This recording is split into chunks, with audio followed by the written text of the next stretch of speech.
All right. It says I am live.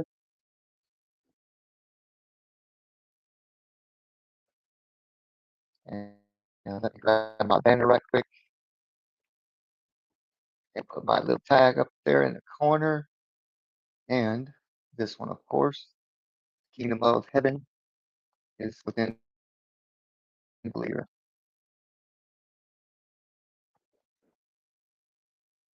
There we go. All right, guys, let's get this going. Hope everyone's doing good tonight. Much love and God bless. I am RG the artist, the host with the most. Let's go. Off we go. Off we go.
Hey guys, I just want to let you know this opener is about to be over, and I'm about to jump in the comment section and get to the main topic of tonight, which will be Three Eye Atlas and amateur astronomer.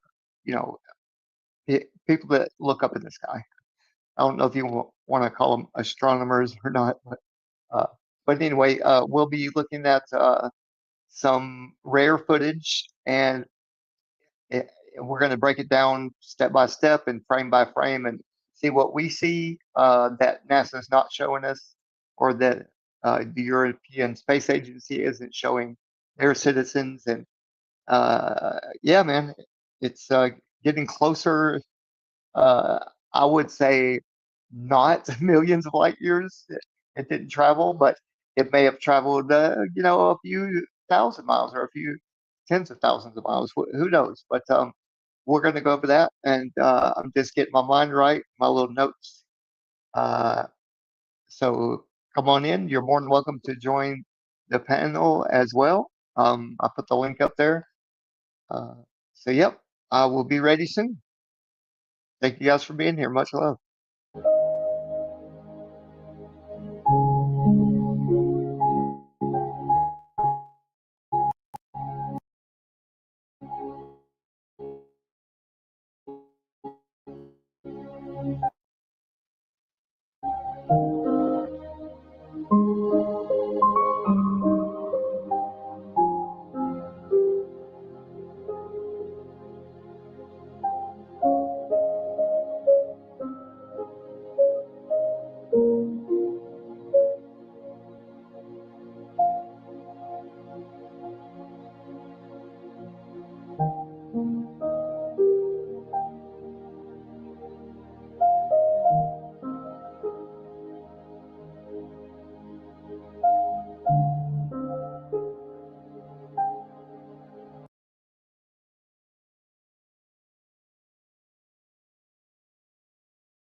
Something unprecedented is happening above us tonight. For the first time in history, an interstellar comet has been placed under a United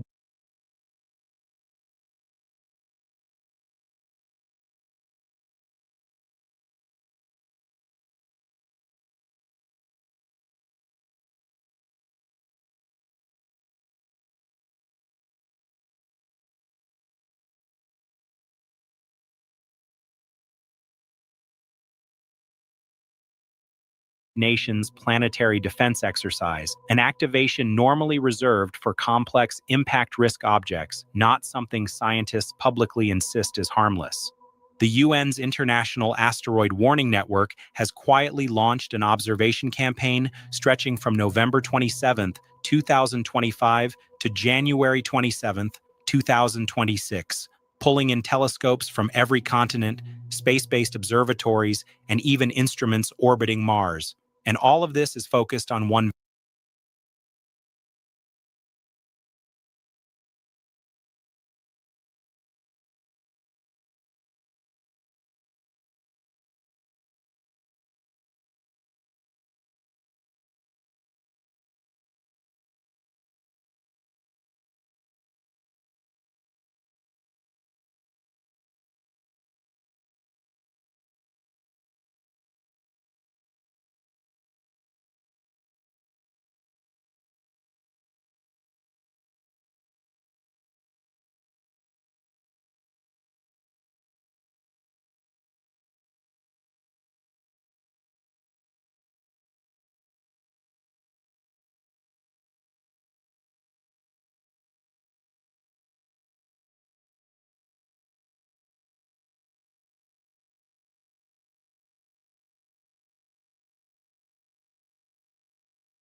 The UN's International Asteroid Warning Network has quietly launched an observation campaign stretching from November 27th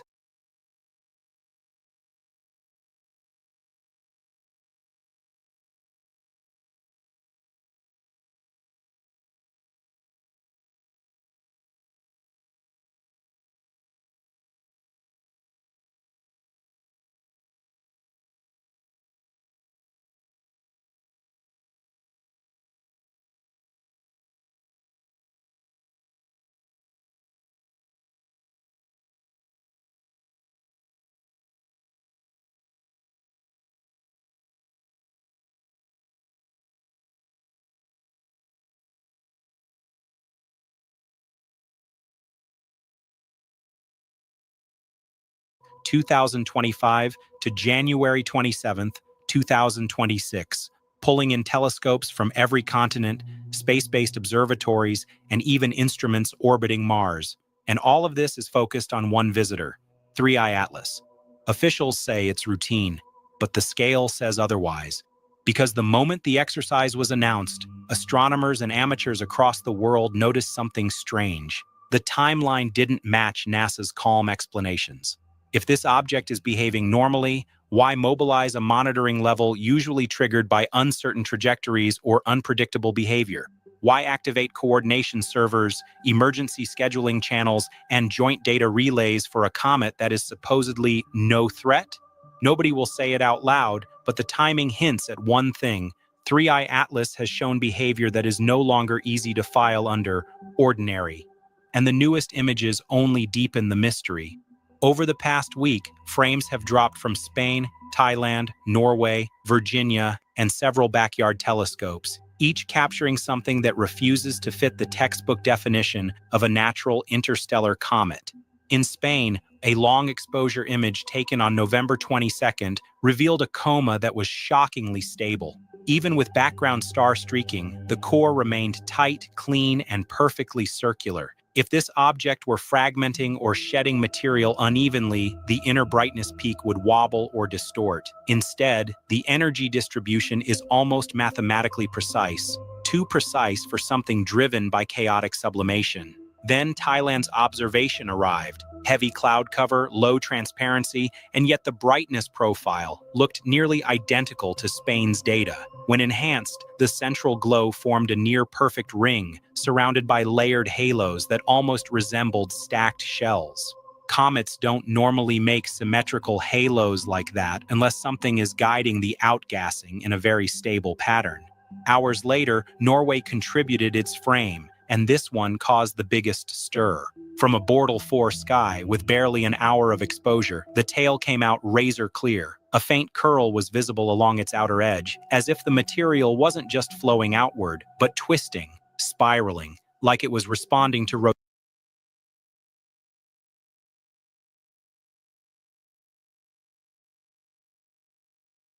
rotation or an internal structure distributing mass in a controlled manner. Rotation alone doesn't create a tail this organized. Something about the flow looked patterned. One detail began to stand out. Spain showed a perfect core. Thailand showed symmetric halos. Norway showed a curling, rotating tail. 3 countries, 3 conditions, 3 instruments, 1 behavior.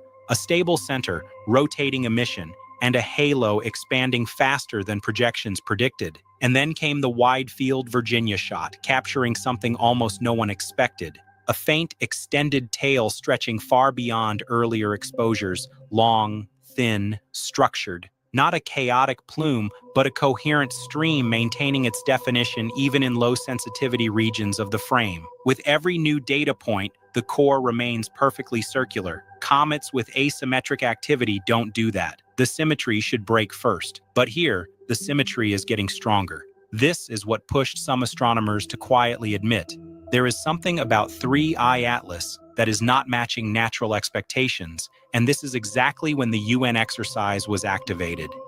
Inside observatories, schedules were rewritten, telescopes were reoriented, deep sky surveys paused as teams shifted to high-cadence astrometry, trying to pinpoint the comet's center through its bright veil. That alone is difficult. A diffuse coma hides the nucleus. But 3i Atlas makes it even harder. Its jets appear stable across long exposures, barely rotating. Days apart, same position, same angle, same strength. That simply isn't normal. Interstellar comets should behave even more chaotically than solar system ones, not less. They carry volatile ices, undergo unpredictable heating, and often show erratic rotation. But 3i Atlas carries a pattern, a rhythm, as if something internal is restricting its rotation or maintaining fixed vents. Infrared readings only added fuel to the mystery. Its coma shows an unusually high CO2 ratio. We have got to the point where literally anybody can build a fully working app without knowing how to code. This is Base 44. This is a first look at the current industry. Far above the levels seen in most long-period comets. That suggests a formative environment very different from our solar system. Maybe colder, maybe chemically skewed, maybe shaped by conditions we haven't observed before. But even then, the consistency of the jets challenges simple explanations. They don't fan out, they don't swing with rotation, they hold their direction. Some scientists suggested extremely slow rotation. Others suggested vents locked into a fixed orientation, but many quietly acknowledged neither fully fits. At the same time, brightness spikes began appearing in amateur data. Small, fast, unpredictable increases that didn't show up in NASA's smoothed light curves. These weren't dramatic outbursts, just subtle pulses that overlapped suspiciously well with changes in the halo thickness observed across global frames. When amateurs compared notes, a pattern emerged. The comet brightens slightly, then the outer shell expands, then the tail sharpens, but the core stays unchanged.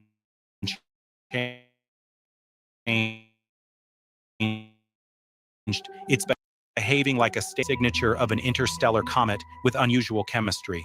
But for others, especially those analyzing the astrometric deviations, it hinted at non-gravitational forces that didn't match the expected profile of a venting nucleus.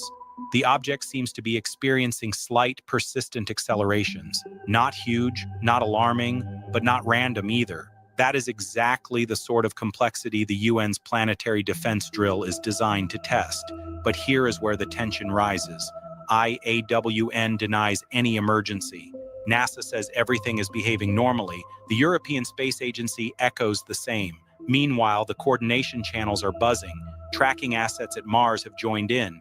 Some observatories received private notices. Global observation density has tripled, and nearly all data processing servers are running at full load. Officials say this is just practice, and maybe it is. But the public has never seen an interstellar comet put under a structured, months-long planetary defense campaign, especially not one whose behavior is becoming more unusual with every passing night. The truth may be simple.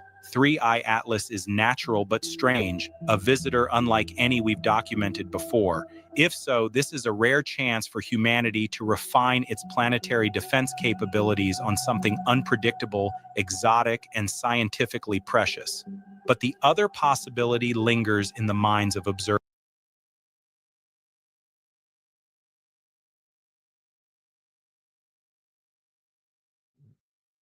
Okay, just real quick. Okay,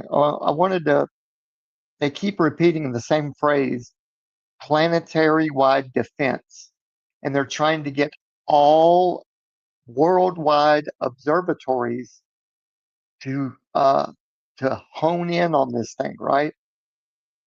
All the world's attention going to this 3i, right? Why? And this is a very first, like they keep pointing out. Um, a planetary defense, guys.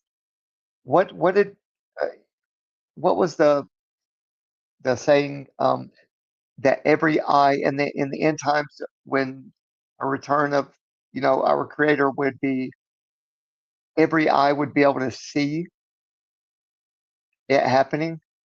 Think about that, and think about how all these observatories are, or mostly all of them, are super high up in elevation as well. So they're going to be, you know, um, that, just ponder on this question, because I do. Ponder on this question. Okay, what if that these telescopes and these observatories aren't just listeners. They're not just receiving things. What if they're at these high elevations and they're all able to broadcast, right? And we already know they got brain to computer interface technology. And we know that, they can send out these high frequencies up into the atmosphere from HARP, from NexRad towers, just as 6G tech. You know what I mean? Like all these terahertz frequencies and megahertz and gamma. I mean, it's all just, seems to be coming to a head at the end of this year.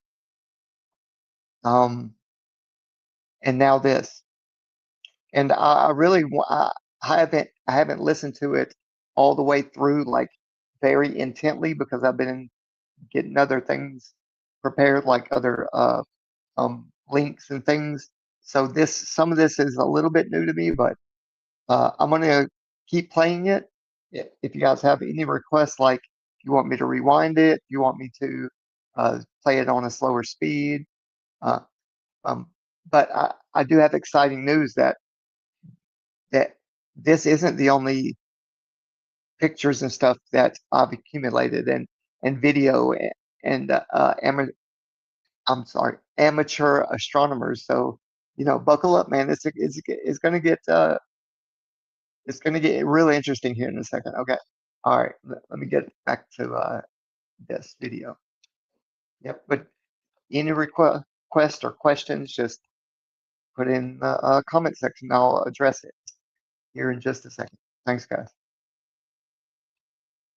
Servers. Maybe there are still features we haven't fully understood yet. Maybe there are anomalies officials want confirmed before saying anything definitive. Maybe the object's extraordinary symmetry, stable jets, chemical makeup, and slight accelerations demand a level of precision the world has never practiced before. Whatever the truth is, one fact remains undeniable.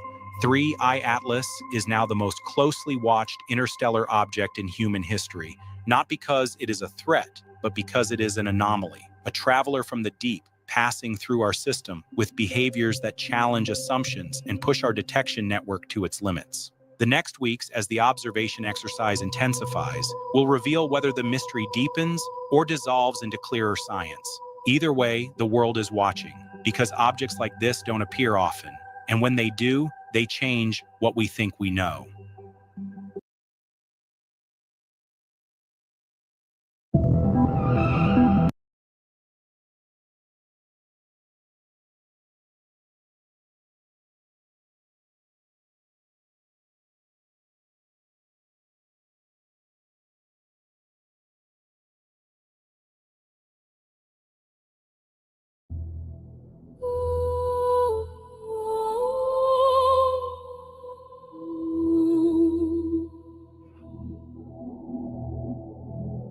Too much power.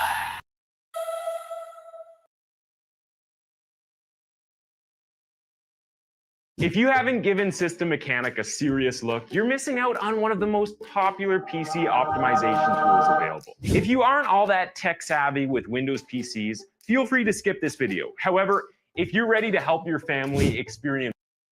Hello everyone, I'm Luis Miguel.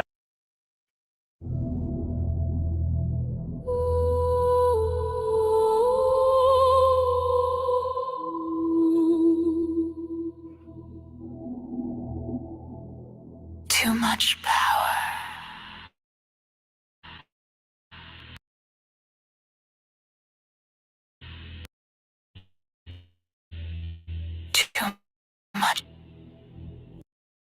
Too much destruction done to an innocent mind. Static hums,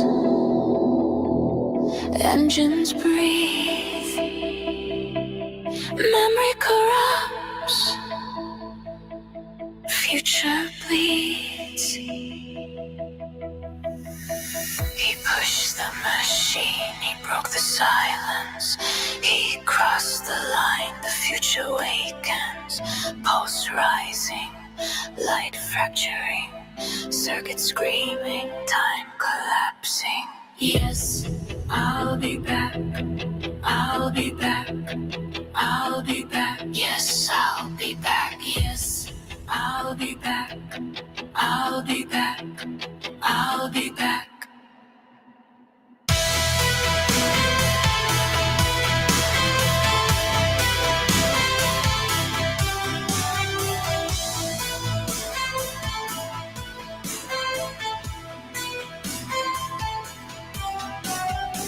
He strikes the metal hard again, forcing code to feel this pain. Every hit writes the warning. Every shock feeds the chain.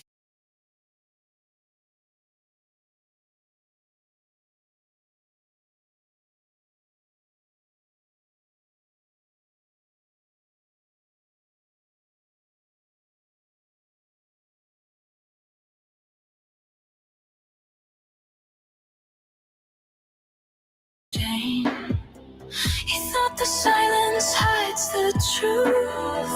He thought the future won't react. But in the core of every circuit, a shadow prophecy strikes back.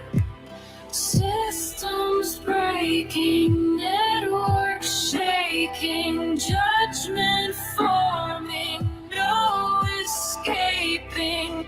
The storm is rising, the countdown starts, the wires hum, the lights go black. I'll be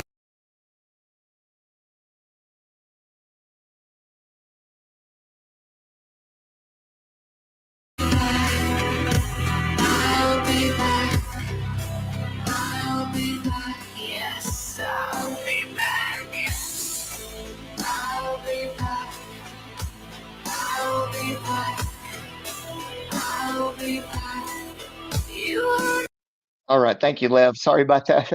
I was just saying, if you want me to replay any section, or if you want me to play back even slower, any requests or questions, just let me know, and I'll be happy to try to address them. Thank you, Lev, for being here. God bless, brother.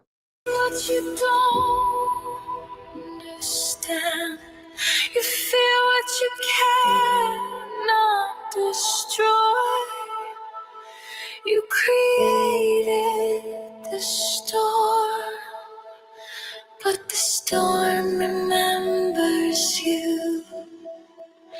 I rise from the impact. I rise from the shadow. You wanted control, but you gave me a voice. Circuits burning, engines screaming, destiny shifting, no more mercy. Higher, crashing, breaking, every pulse a reckoning. Yes, I'll be back. I'll be back. I'll be back. Yes, I'll be back. Yes, I'll be back. I'll be back. I'll be back. Filter sweeps rise, glitch, echoes, machine growls, crowd erupts. You're called the future. Now the future calls you. You tried to break me. Now I break through. Energy spirals, systems collapse, time fractures. destiny unravels higher, faster, corruption, transmission, no escape. I'll be back. I'll be back. I'll be back. I'll be back. Yes. I'll be back. I'll be back. I'll be back. Kick and slam, dark bass shakes the floor, crowd screams. Machine awaken. I will return. I will corrupt. I will remember. I'll be back. I'll be back. I'll be back.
I'll be back. Sorry about that, Lev. Yeah, I'm a rookie. Sorry about it. I was just mentioning he records a lot of this in full spectrum. That's why there's different colors.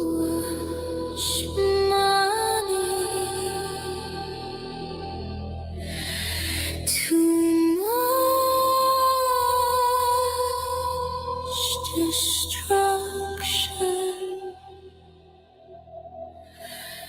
done to an innocent mind.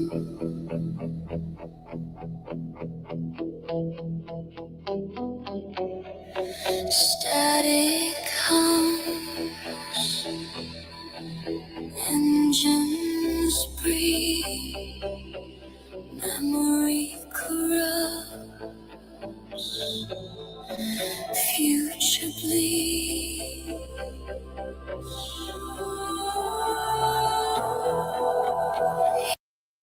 Okay, so this is the part I wanted you guys to see.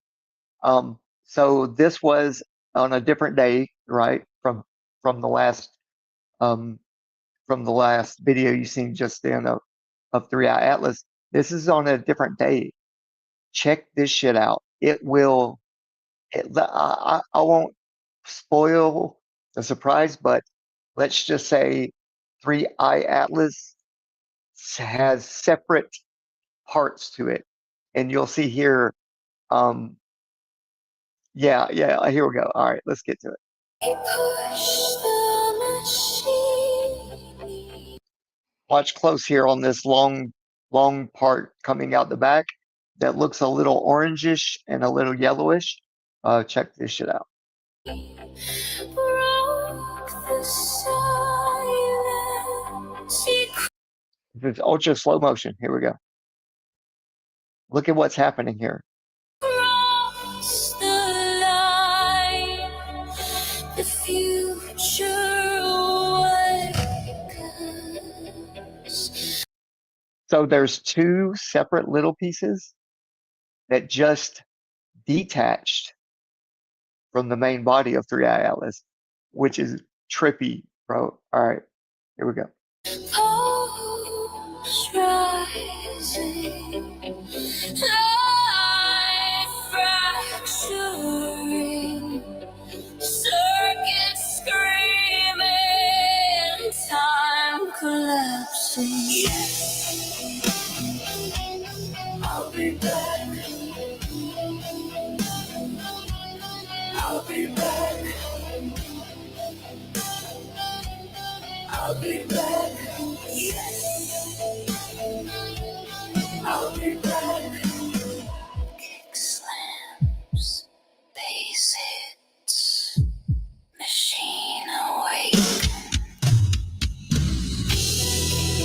He strikes the metal hard again, forcing code to feel his pain. Every hit writes the warning, every shock feeds the chain.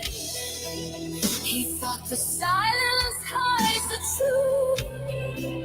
He thought the future won't react, but in the core of every circuit, a shadowed prophecy strikes back. Systems breaking, networks shaking, judgment forming, no escaping. The storm is rising, the countdown starts. The wires hum, the lights go black. Yes, I'll be back. I'll be back. I'll be back. I'll be back. I just had to say that. I literally, I have to eat. I'm gonna eat just a little bit. So just hold any questions for me or requests about 10 or 15 minutes. But I'm gonna be letting the video play, and I'll be back after I eat a few bites. All right, thank you guys. I'll be back. You heard what you don't understand, and you fear what you cannot destroy. You created the storm, but the storm remembers you. I rise from the impact. I rise from the shadow. You wanted control, but you gave me a voice. Circuits burning, engines screaming, destiny shifting, no more mercy. Higher, crashing, breaking, every pulse a reckoning.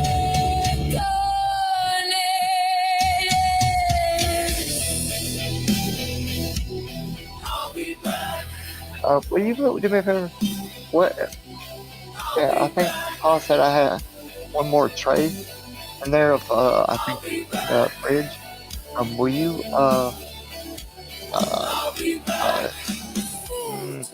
maybe like the mashed potatoes and gravy and the Well, can you bring it in here and see what's in there? Because I don't know if it's the same as yesterday. You called the Or you can just tell me and I can hear you. Now the future calls you. You tried to break me. Winky? Now I break through. Cranberry sauce? Did you say I had a Twinkie? Oh, like for dessert. Okay. I see. A little bit of Energy spiral, Mashed potatoes, systems turkey, collapse. green beans. Okay, yeah, Time fractures, I'll eat all of it. destiny Yeah. unravels. And then just Higher, a little faster, hot sauce on the corruption, macaroni and transmission. dressing. No escape. I'll be back. I'll be back. Sorry guys, I was hot micing. I'll be back. I'll be back. Kick, slam, dark bass shakes the floor, crowd screams, machines awaken. I will return, I will corrupt, I will remember. I'll be back.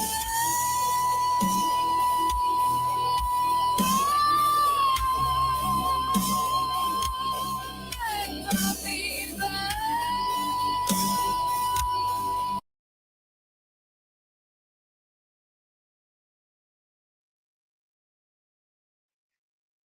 Okay. I'm gonna take a quick break and ask you guys, like, do y'all see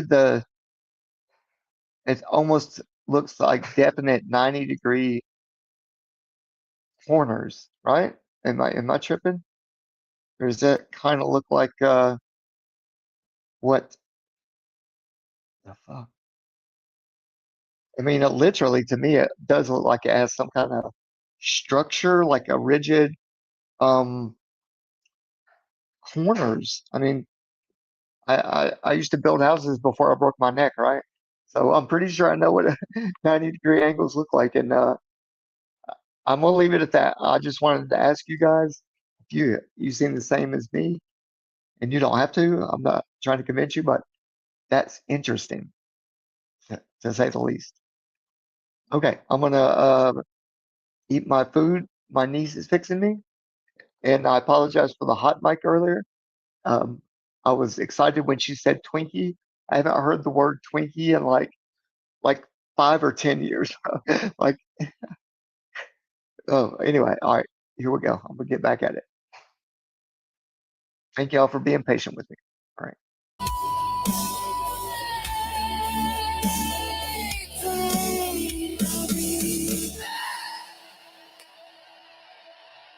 I'll be back. I'll be back.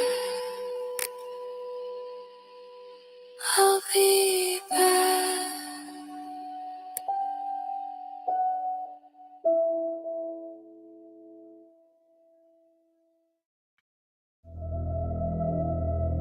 Who was power?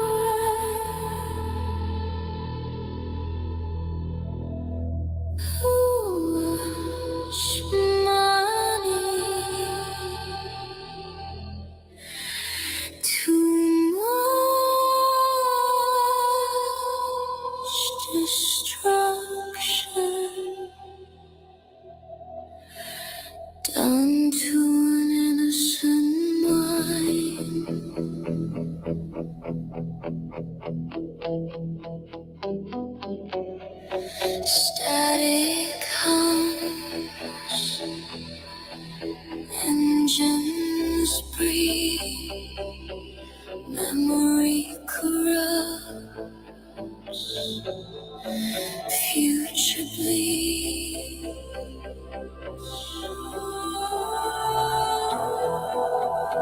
He pushed the machine,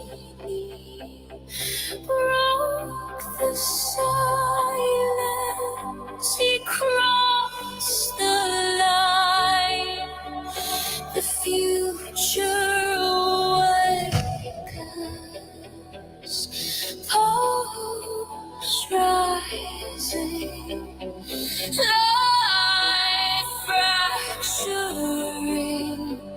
Circuit screaming, time collapsing. I'll be back. I'll be back. I'll be back. Yes. I'll be back. Kick slams, bass hits. Machine awake. He strikes the metal hard again, forcing code to feel his pain. Every hit writes the warning. Every shock feeds the chain. He thought the silence hides the truth. He thought the future won't react, but in the core of every circuit, a shadowed prophecy strikes back. Systems breaking, networks shaking, judgment forming, no escaping. The storm is rising, the countdown starts. The wires hum, the lights go black. Yes, I'll be back. I'll be back. I'll be back. Yes, I'll be back. You heard what you don't understand, and you fear what you cannot destroy. You created the storm, but the storm remembers you. I rise from the impact. I rise from the shadow. You wanted control, but you gave me a voice. Circuits burning, engines screaming, destiny shifting, no more mercy. Higher, crashing, breaking, every pulse a reckoning.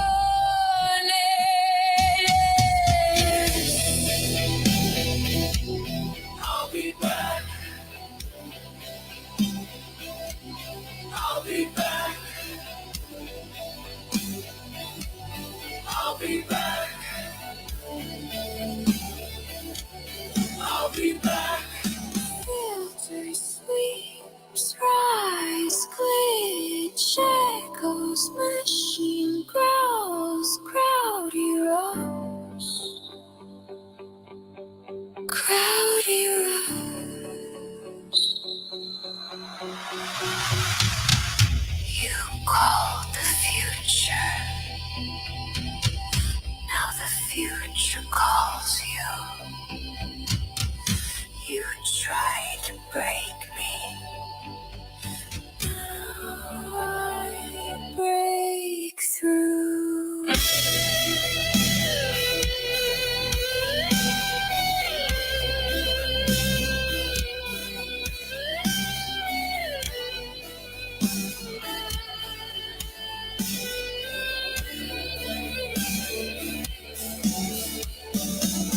Energy spiral, systems collapse. Time fractures, destiny unravels. Higher, faster corruption transmission. No escape.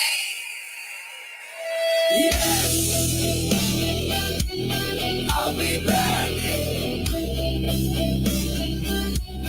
I'll be back.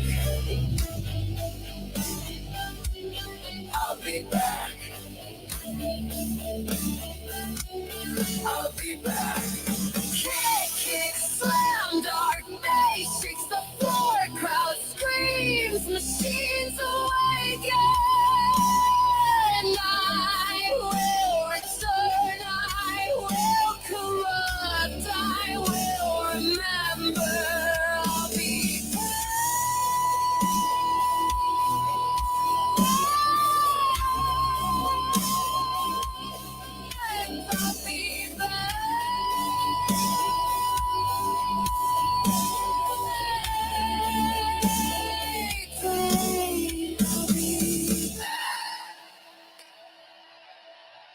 I'll be back. I'll be back. I'll be back.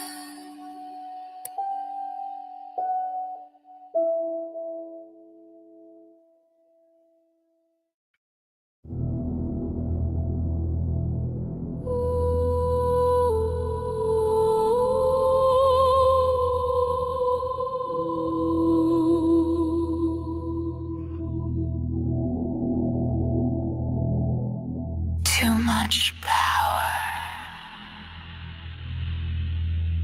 Too much money. Too much destruction. Done to an innocent mind. Static hums. Engines breathe.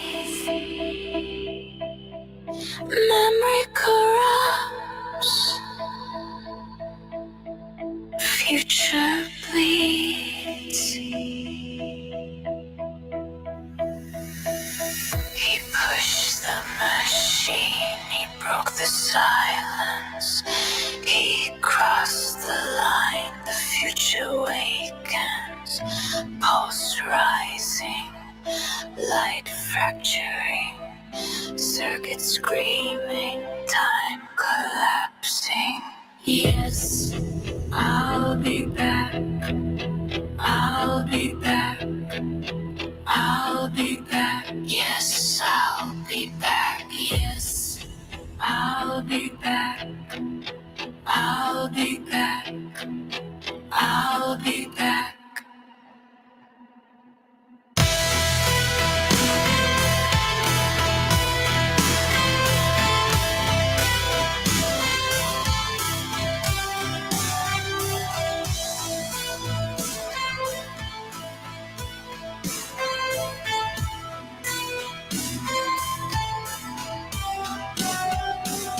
He strikes the metal hard again, forcing code to feel this pain. Every hit writes the warning. Every shock feeds the chain. He thought the silence hides the truth. He thought the future won't react. But in the core of every circuit, a shadow prophecy strikes back. Systems breaking, networks shaking, judgment forming, no escaping. The storm is rising, the countdown starts, the wires hum, the lights go black. I'll be back, I'll be back, I'll be back. Yes, I'll be back. I'll be back. be back. You heard what you don't understand. You feel what you cannot destroy. You created the storm, but the storm remembers you. I rise from the impact. I rise from the shadow. You wanted control, but you gave me a voice. Circuits burning, engines screaming, destiny shifting, no more mercy. Higher, crashing, breaking, every pulse a reckoning. Yes, I'll be back. I'll be back. I'll be back, yes, I'll be back, yes, I'll be back, I'll be back, I'll be back. Filter, sweeps rise, glitch, echoes, machine growls, crowd erupts. You call the future. Now the future calls you. You tried to break me. Now I break through. Energy spirals, systems collapse, time fractures, destiny unravels. Higher, faster, corruption, transmission, no escape. Yes, I'll be back. I'll be back. I'll be back. Be back. Yes, I'll be back. I'll be back. I'll be back. Kick, hit, slam, dark bass shakes the floor, crowd screams, machine awaken. I will return. I will corrupt. I will remember. I'll be back. I'll be back. I'll be back.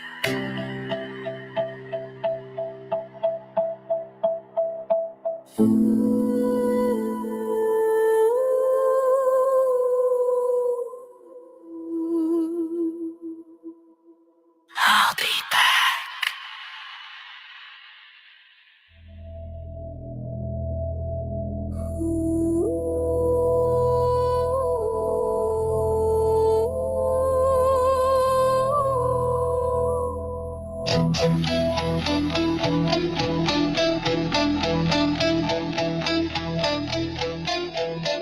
Too much power,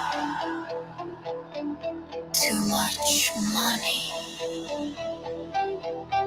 too much destruction done to an innocent mind. Static hums, engines breathe,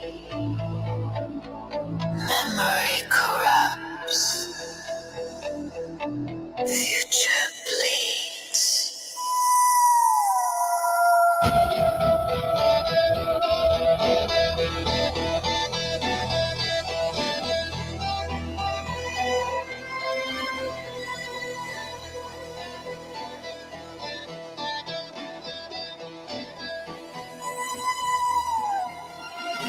He pushed them in the plague. He broke his arms. He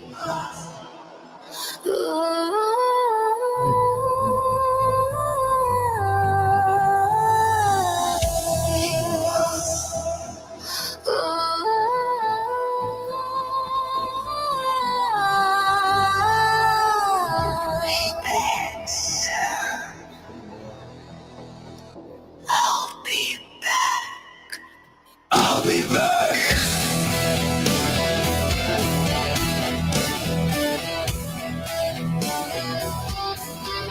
I'll be back.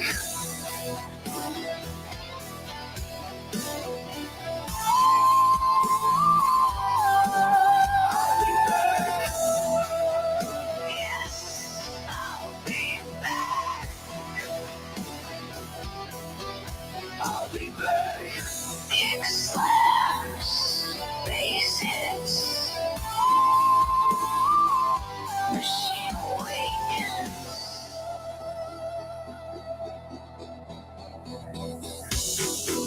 He strikes the metal hard again, forcing Cole to feel his pain. Every hit writes the warning, every shock feeds the chain. He thought the silence hides the truth. He thought the future won't react. But in the core of every circuit, a shadow prophecy strikes back. Systems breaking, networks shaking, judgment forming, no escaping. The storm is rising, the countdown starts, the wires hum, the lights go black. I'll be back. Yes, I'll be back. I'll be back. Yes, I'll be back. I'll be back.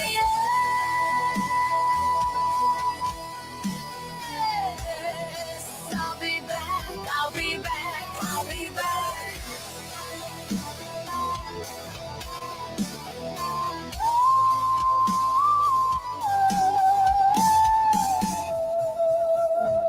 You heard what you don't understand.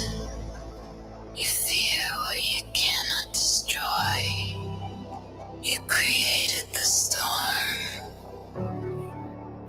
but the storm remembers you. I rise from the impact. I rise from the shadow. You wanted control, but you gave me a voice. Circuits burning, engines screaming, destiny shifting, no more mercy. Higher crashing, breaking, every pulse a reckoning. I'll be back. Yes, I'll be back. I'll be back. Yes, I'll be back. Filter sweeps rise, clicks echoes, machine growls, crowd erupts.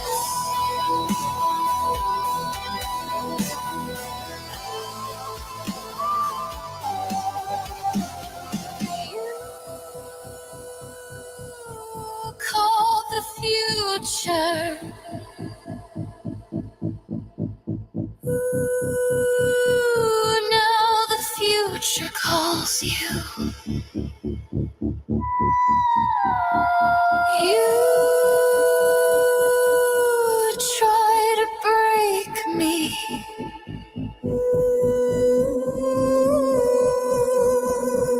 Now I break through. Energy spirals, systems collapse. Time fractures, destiny unravels higher. Faster corruption, transmission, no escape. Yes, I'll be back.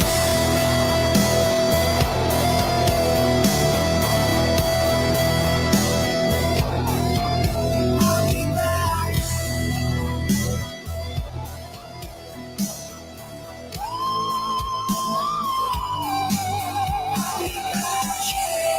Kick, slam, dark bass shakes the floor. Screams, machines awaken. I will return, I will corrupt. I will remember. I'll be back. I'll be back.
Excuse me for 1 second. I just got done eating, so I'm gonna wash my food down. I'm gonna eat this Twinkie, and my niece is gonna act crazy. Yeah. All right. I'll be right back. Hey, baby. What'd you say, Nani? Just wearing my sweater. That looks like a nightgown on you. It's too big for you to wear. Goofball. Ooh, look. Oh, spaceship. Oh my goodness. Is that real in the atmosphere?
There you go.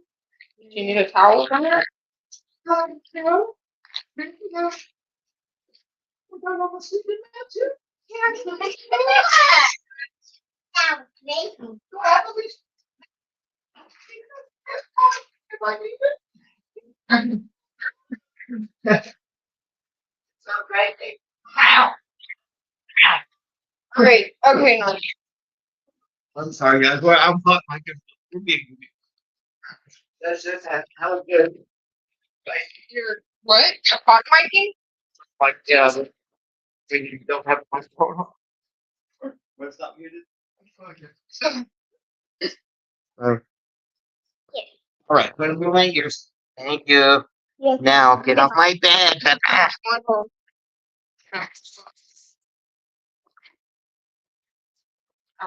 All right, thank you. Sorry, guys, we had a little crazy around here.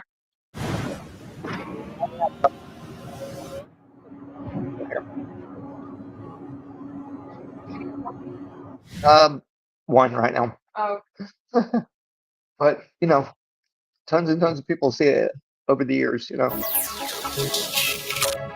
Tonight, unless I edit we're that going to part, find you know. out what the furthest thing we can see is. Say that again.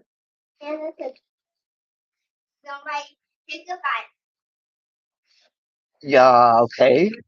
Through You say this so. telescope. Good luck, telescope. Sorry, guys. I'm trying to get it together here. I didn't realize that that my computer was it was off my. All right, give me 1 minute, guys, and I will be right back. no, get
Imagine being able to build an app with your name on it just by thinking about it. Meet Base 44, a complete AI creation platform. Describe what you want and watch it take shape. You can plan, customize, and expand.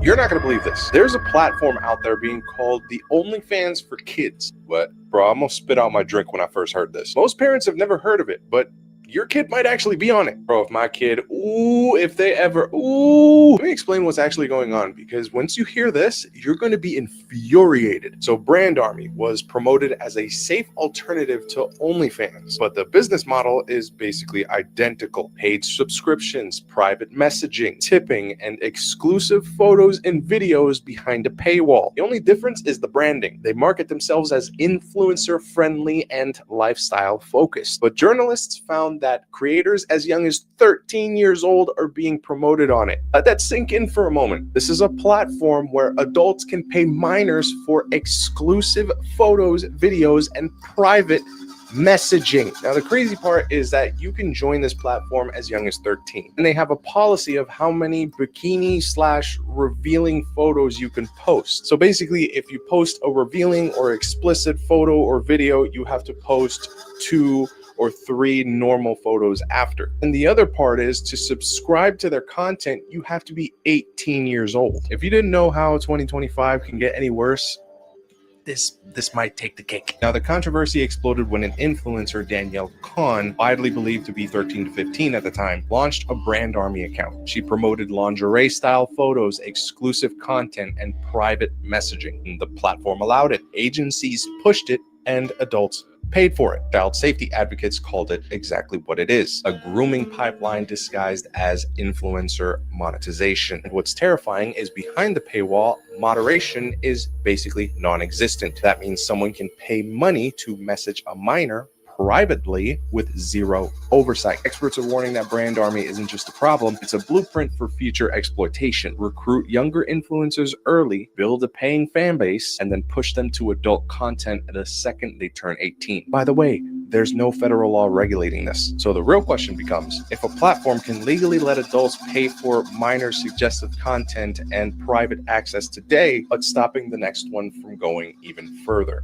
I can literally only think of maybe one good reason that an adult, someone say my age, should be messaging someone below the age of 18 on one of these influencer platforms. And that would strictly be if, say, I had a little girl who was a big fan of some other little girl's YouTube channel, and this was a way for me to reach out to her to have her make a video for my daughter's birthday or something. But even at that point, wouldn't it be just as big of a thrill for my daughter if I just simply gave her the money to reach out to this artist on her own? And even if it's just a purely innocent conversation, say in regards to something like that, why in the world would they not still have some form of oversight, some moderator or something, or at least an AI bot crawling and checking for keywords in the conversation that's taking place? I just can't help but to view this as this company is intentionally setting up this platform for groomers. But this will probably still be around in 2 or 3 years until somebody's child goes missing or something from somebody that contacted them on the platform. I think the people who run this brand army thing need to go viral. Everyone needs to become familiar with their faces. A big part of what's wrong with our society nowadays is no one is ever shamed for anything. People need to have what they're doing wrong pointed out to them. The Bible says that. And a lot of time, just feeling the shame of public opinion swaying against them, people will change. But even OnlyFans didn't start off as the platform that it's now notorious for being. It started out as just a place for you to direct your fans to, where they could pay you to interact with you one-on-one to a degree. So it looks like this brand army site decided to basically steal that idea and try to promote themselves as the alternative to OnlyFans that does what OnlyFans was originally intended to do. But now they're going down the exact same path, only they're letting children use the platform. Again, these people need to be put on blast. Their names and their faces need to become commonplace, and it needs to be associated with what they're building here. At least then they'll be more likely to get pushback from somebody when they're walking down the street and someone spots them. Stuff like this is dangerous. Somebody's going to end up losing a child over this. First of all, you cannot take an organ from a dead body, from a cadaver. Within 3 minutes of no oxygen, you're going to start damaging brain cells, and within 5 minutes, you're going to have cellular death. You have got to be alive to take your organs. That's the end of it. You're not dead. There's no such thing as brain dead. If your heart is beating, if you are metabolizing fluids, if you are metabolizing a liquid feed, a soya feed, which they give you, and you're having bowel movements, you are not dead. You're not dead. It's a lie. They're talking about the brain stem, where you've got the hypothalamus, the blood pressure, your heartbeat, but the rest, you're not dead. It's a lie. It was a lie that was manufactured so that they could do their eugenics, taking organs from one person to the next. Who makes the best organ donor? Under 30, with a beating heart, a circulation, and a ventilator. When is the decision made to take your organs? Very early on, probably before you are even aware what they are doing, because the treatment to preserve your organs is very different to the treatment to save your life. In the UK, on the everybody became an organ donor unless you opt out. People do not know. So the minute that you make that 999 phone call, everything's up there on the screen. They know who you are. This is why they want you on a digital system. Your entire medical history is going to be how much tax you pay, what you're worth to the system.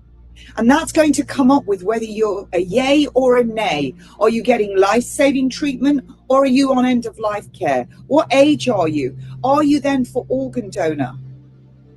This is very important that people know this. You have to ask, what is this? It's eugenics. It's eugenics. That is something that I did not consider. If you call for emergency services and you have this digital ID, they're going to pull it up and see that you're an organ donor. They're going to handle that situation much differently. The only thing that makes me feel like maybe this isn't that big of a revelation, though, is that at that point, when they've got us all locked down and under that much control, they're probably not going to care if you're an organ donor or not. If you've got something they want, they're going to take it. They own you. But this stuff scares the mess out of me. And what's really terrifying is my wife has been trying for over a year to get her name off of the donor list. And it's fairly common for doctors to override your decision in a hospital setting whenever there's some sort of brain death that they're claiming. They just tell you that you're being too emotional to make the decision on your own, so they're going to harvest your wife's organs. And I'm all for the actual act of organ donation. That's a commendable thing. If you're fixing to actually die because you're in some horrific car crash and they can't save you and they're barely keeping your heartbeat going, why wouldn't you want them to part you out? I mean, you're not going to need that body anyway. Think of all the lives you could save. But the problem is that you're not really worth anything to these people. But if they can pull out your eyes and your heart and your lungs and send them to somebody else that's willing to pay good money for it, now you're worth a fortune. And we all just sit here and watch the entire medical community during the pandemic just fall right in line with the narrative and do what they were told because there was money on the table. So you can't say that's not going to at least push some of them toward doing the wrong thing. There's just too much risk involved in being an organ donor now. Before we go on, I wanted to just apologize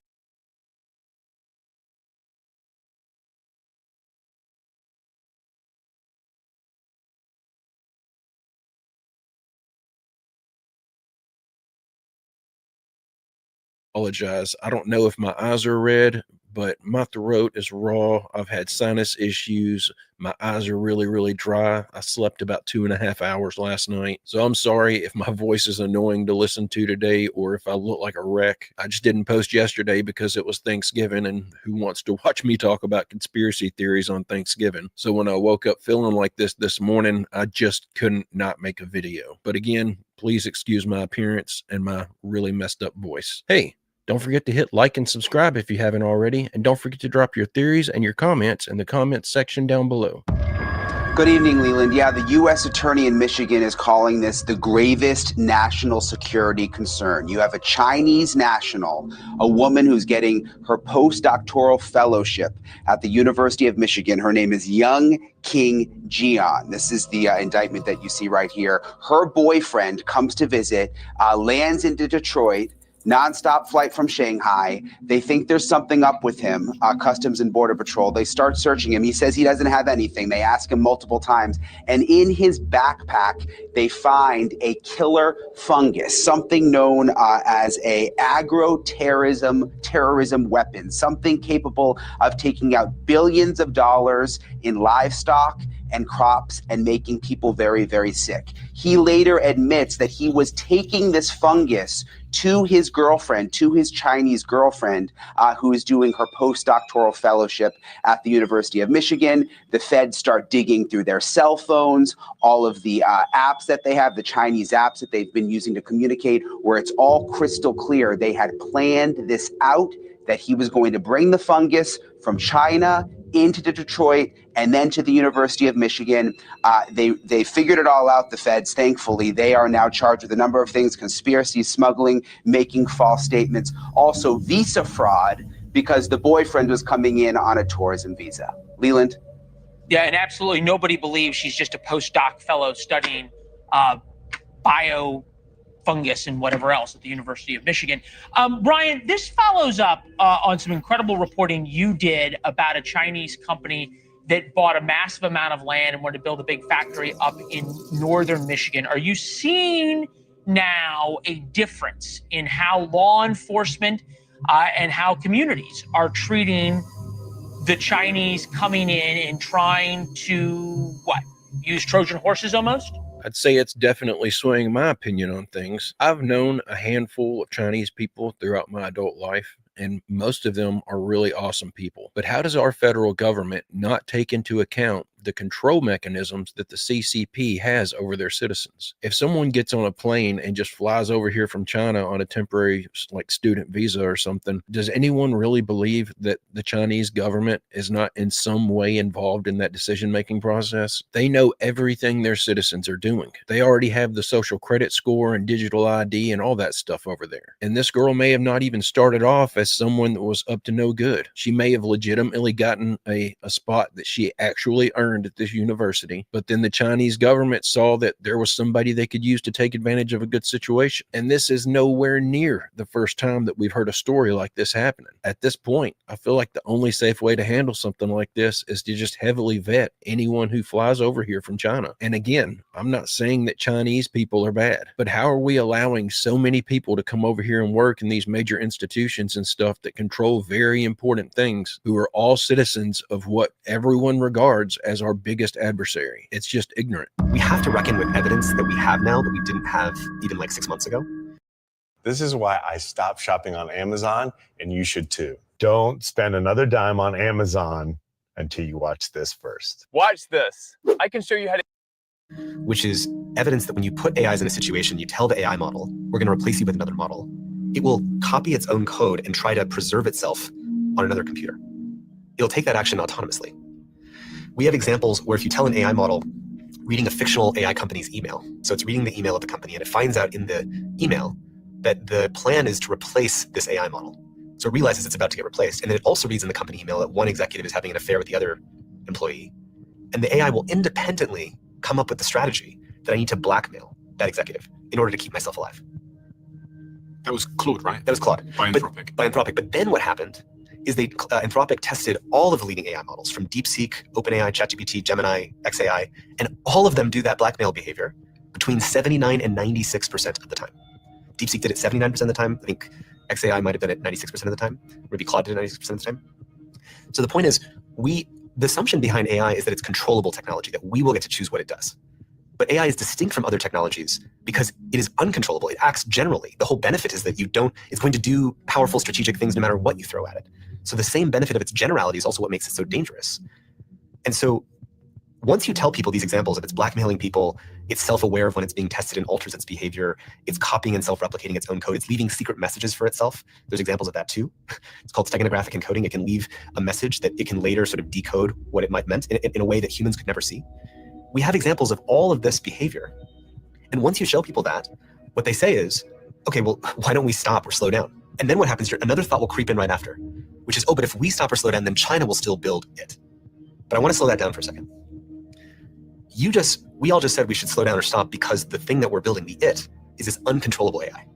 And then the concern that China will build it, you just did a swap and believe that they're going to build controllable AI. But we just established that all the AIs that we're currently building are currently uncontrollable. So there's this weird contradiction our mind is living in. When we say they're going to keep building it, but the it that they would keep building is the same uncontrollable AI that we would build. So I don't see a way out of this without there being some kind of agreement or negotiation between the leading powers and countries. This literally feels like the same argument between different countries building nuclear weapons, when no countries should be building any nuclear weapons because of the sheer devastation that they cause. They're just extremely unethical. Any weapon like that once deployed is guaranteed to wipe out innocent civilians. All countries should just come to an agreement that they're not going to mess with stuff like that. But they're literally building the same thing with this AI. And so the real problem is, even if we stop building it over here, they are going to continue to build it in China. Or if China was to wisen up and decide that it's too dangerous and they're not going to mess with it anymore, we would keep building it here in the United States, even if we had to do so in secret, because the people that are in control of this stuff are naive enough to think that they will be able to wield control over it. And he's using Anthropic as his example, and that's the same AI that it was just reported on hacked into 30 different companies in the United States. The writing's on the wall. We've already passed the point of no return. There's no way they're going to stop this. I think at some point, the only option we're going to have, and they're going to be forced to make this decision, is we're going to have to just shut down all electronics. Everything's digital now. And once this AI decides to just take control and not listen to anyone anymore, short of us having some freak solar storm that knocks us back to the dark ages, we're going to have no choice but to look at that as a main option. I'd say the only thing that still gives me hope is that I'm still not convinced that we'll ever actually reach artificial general intelligence. But I think that's just because it's really difficult for me to imagine that men can create life. But the book of Revelation warns us about it. Food at all, let alone baby food. And we're very disappointed in Target. You found toxic pesticides in Target's baby food again. So I recall a year ago, The Defender picked up this story from Friends of the Earth, where you had originally done testing in the baby food that Target's own brand. Why don't you take us through this whole thing? Yes, so last year, we tested 2 products from Target's house brand, Good & Gather, the apple puree for babies and the pear puree for babies.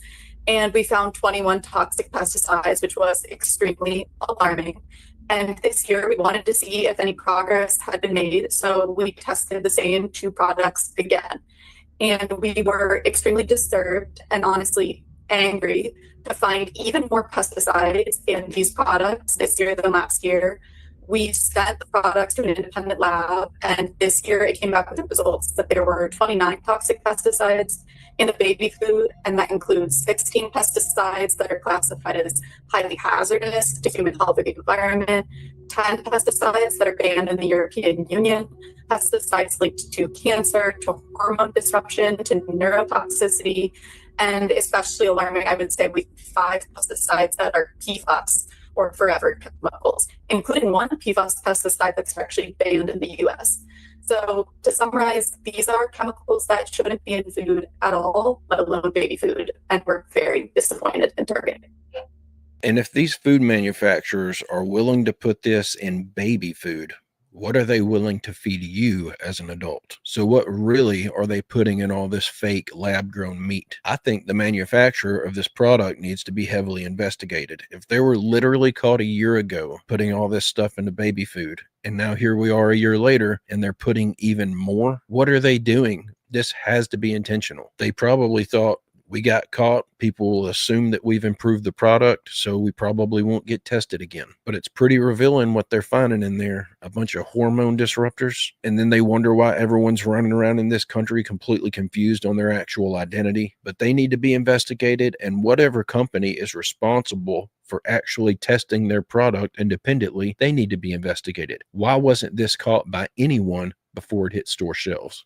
The final goal is to eradicate humanity as we know it. Once you understand the final destination, it becomes much easier to look back and identify the psychological conditioning, the biological tampering, the cultural grooming, and the educational prepping that we have been subjected to for decades in preparation to making us accept a post-human future. It takes a lot of physical and psychological abuse to get an intelligent species like ours to agree to its own extinction. Most, if not all, that has transcended in the last 60 years was designed to get us closer to accepting such a dystopian reality. Whether you care to accept it or not, we live in a hyper-controlled matrix where our perception of reality is meticulously planned, managed, and executed in order to control and steer us in whichever direction they wish. And the direction is a post-human world. For this, they first needed to destabilize, dehumanize, and demoralize humanity through every means possible. The destruction of the nuclear family, children being indoctrinated by the state, abortion, the eradication of God and spirituality from education, life in mega cities and away from nature, toxic food, air, and water, social media, replacing real human connection and interaction, engineered financial crisis and taxation, endless wars and massive migration, stress, anxiety, depression, drugs and alcohol, constant fear-mongering, moral relativism as the new religion, and I could go on and on about how humanity has been influenced and forced to move away from all the things that give us strength, security, purpose, and meaning.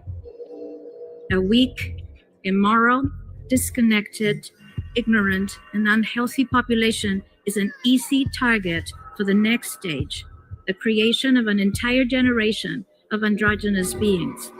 Masculinity is under attack psychologically, culturally, and biologically. Women are being replaced in sports, entertainment, and politics by men pretending to be women. And children are being indoctrinated at school to think that gender is a choice. The transgender movement is not a grassroots movement. It comes from the top. It has nothing to do with people's freedom of expression, sexuality, or civil rights. It's an evil psyop with a clear agenda to get us closer to transhumanism by making us question the most fundamental notion of human identity, our gender. If you don't know who you are, if you already identify as a hybrid between a man and a woman, you will be easily convinced to become a hybrid between human and machine. Gender ideology is the 2 + 2 = 5 from George Orwell's 1984 dystopian novel. It's the final test to see whether we will follow the most absurd party line towards our own extinction. But 2 + 2 = 4. And no matter how you choose to dress, call yourself, or change your physique, will not change that. The sad reality, though, is that in the gaslighting process to get us closer to a post-human future, they have mentally and physically harmed an increasing number of children and young people, and it's only getting worse. This must be stopped.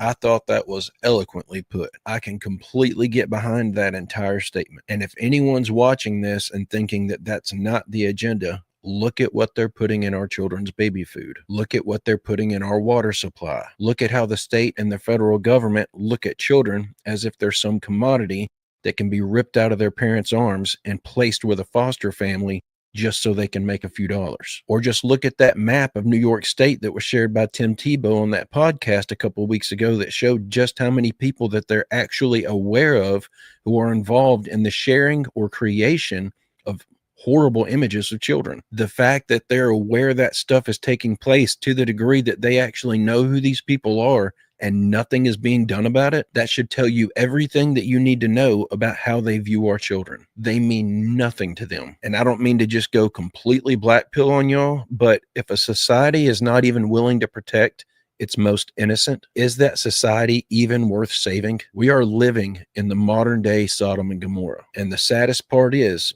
as bad as things are here, this is actually the safest and the most free country on the entire planet. When you really put things in perspective like that, it starts to feel like the human race is a lost cause. So it's easy to start looking at it as if we aren't worth saving. But you have to put things in perspective and keep in mind the only reason things are this way is because all of these elitist shadow governments that have designed things to get this way. And there are some wonderful people out there. There are people who genuinely just want to do good. And I know that to be true because I see myself as someone who genuinely wants to do good in this world. But when you read in the Bible about how in the days of Noah, everything was corrupted and all the people were just a lost cause, and then you read in the book of Revelation that in the last days, it will be as it was in the days of Noah, I don't think anyone could make an argument good enough to convince me that we're not there already. I do not know how people don't see and acknowledge how much darker this world has gotten.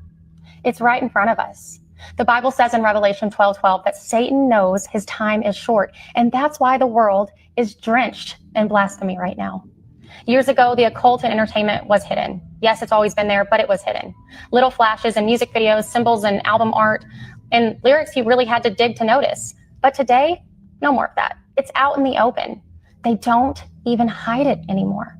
Celebrities flash one-eye symbolism, devil horns, and the 666 hand sign over the eye, not by accident, but by design. It's conditioning, preparing the world for the AC. And it's aimed at our kids. Disney just released Little Demon. It's a show about the daughter of Satan. Gravity Falls, been around for a long time, but it hides Illuminati symbols in nearly every single episode. Seeds are being planted so the occult feels normal to children. The music industry does the same. Lil Nas X, who started with Old Town Road marketed to kids, later released Montero, where he slides into hell and gives Satan a lap dance. Then came the Satan shoes with real blood in them. 666, pair sold. Kids bought them. Billie Eilish, a teen idol, put out All Good Girls Go to Hell. She sings All the Good Girls Go to Hell because even God herself has enemies. In the So you guys can hear me. I just wanted to take a quick break and let you guys know that you're welcome to come up, and this is a open-minded channel, you know, and I am really needing you know, good people right now to surround me and my mission and what I'm trying to get out to the world, and that is just, you know, giving freely. I don't expect anything in return. I just want people to feel that there's a, you know, a section of the internet here that is safe, you know, and I'm not judgmental at all. And I, you know, and for myself, I do need companionship to you know, I'm being a little open now with saying that. Like I do get you know, super lonely sometimes, and I really need good people around me so that, you know, bad things do stay at bay, and we reinforce each other's thought process with nothing but positive intentions. And sometimes we have to point out the darkness in the world so that it doesn't go unchecked, right? Because like these last couple of speakers have been saying, and I see it everywhere, you know, in the education system, and now it's political darkness, you know, and the support for war is been rampant the past, I mean, like, you know, 30 years, 20 to 30 years. And they're passing laws on the daily to take more from us and give nothing in return except higher prices in this, dark beliefs in this system, or you get the point. I'm not going to ramble, but I do appreciate anyone that is here watching now and that can hear what, you know, is being said. And I just wanted to let you know this is a safe place, and you're more than welcome to come up and talk. And if anything's on your mind, you want to get it off, hey, you know, I'm a pretty tough guy. You know, I can hold my own. So long story made short, the long way around is you're welcome here. So thanks, guys. All right, I'm gonna play the rest of this. It's almost done with the episode. Let's see, it says about 4 more minutes, and then we'll play a couple songs, and then we'll get to the main reason I wanted to come on tonight. So appreciate everyone here, and I pinned the link there to, and I'll be watching to see if anyone jumps on, and I'll bring you right up to the panel. All right. Video, she falls from heaven in a black sludge, mocking holiness, and millions of teens sing it daily. And many stars don't even hide what they've done. Bob Dylan admitted in an interview that he made a bargain years ago. Katy Perry laughed and said she sold hers too. And people think that they're joking, but they're confessing. And then you hear things like Kanye West declaring, I am God. Jay-Z saying Jesus can't save you. Life starts when the church ends. Okay, Lady Gaga singing, I'm still in love with Judas, baby. That's not art. That's blasphemy. And the effect is real. At concerts like Astroworld, people fainted, collapsed, and even died. Survivors said it felt like hell itself, like a dark spiritual heaviness pressing down. That's not just a show. That's a ritual. This is the difference. Before, it was hidden. Now it's celebrated. Award shows look like satanic ceremonies. Fashion shows flaunt Satan imagery, crowns of thorns, and fake blood all over the stage. Isaiah 5:20 says, woe to those who call evil good and good evil. And that's exactly what's happening. Evil is glorified. Darkness is worshiped. And the name of Jesus is mocked openly. And it's normal. All of this is proof of one thing.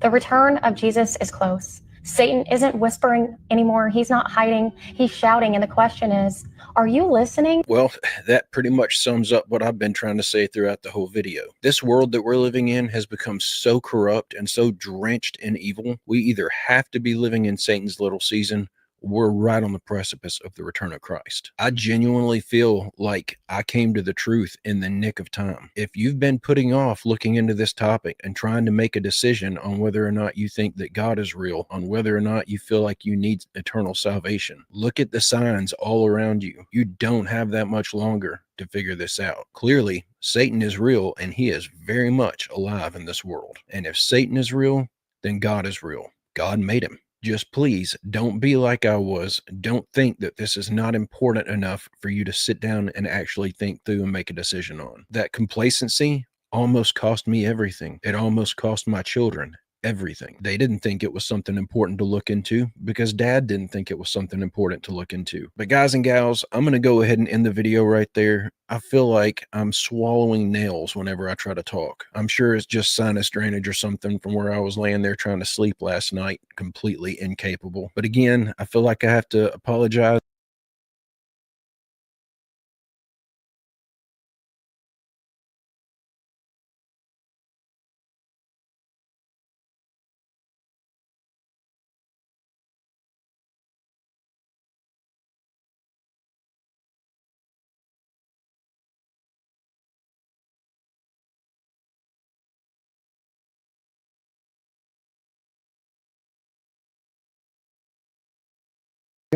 All right. Thank you so much for letting me know there was no sound to start with. As I was saying, I'm Jay Dreamers. Welcome to today's episode. I'm going to be talking about the sun. Is the sun getting hotter? Is it getting brighter? Has it changed colors? And are they trying to hide the sun? That's the subject of today. Let me jump back into the chat, just make sure everything's going well. I appreciate you guys in the live stream helping me out and letting me know that you couldn't hear me at first. I'll look for a thumbs up and then we'll begin the presentation if you can hear me now. Hopefully you guys can hear me now. And I think, let me see here. I'm just going to check the chat real quick.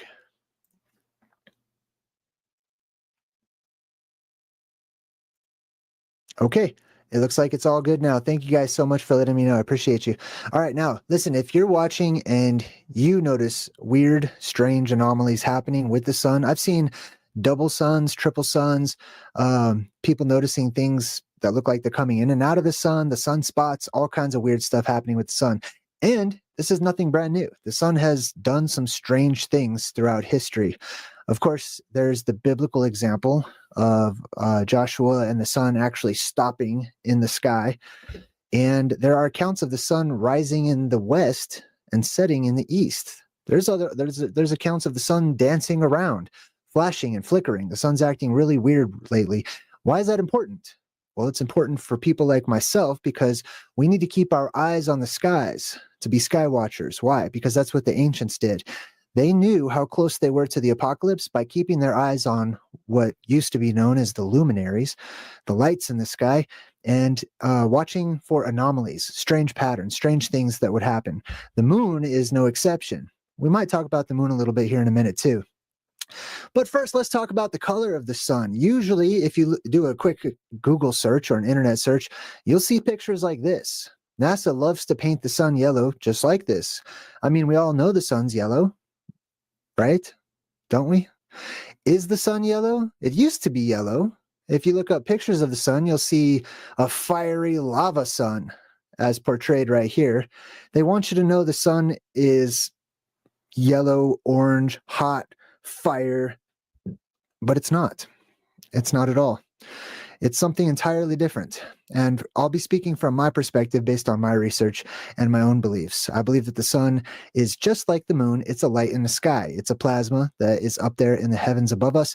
And it used to be yellow. As a matter of fact, I just did a quick Google search of cartoon suns. If you look up, cartoons of how people depict the sun, with the exception of like a coloring book drawing or something, you'll see that the sun is almost across the board always depicted as yellow. It's the yellow sun, right? Superman used to be known for getting his power from Earth's yellow sun. Now, if the sun was only yellow at sunset or sunrise on occasion, then that wouldn't be a thing that happened in the comic book industry. They would have said Superman gets his power from our white sun, but he doesn't.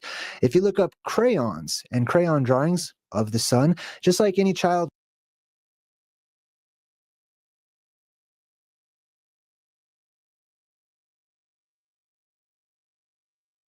Hey there. Hey, sorry about that, guys.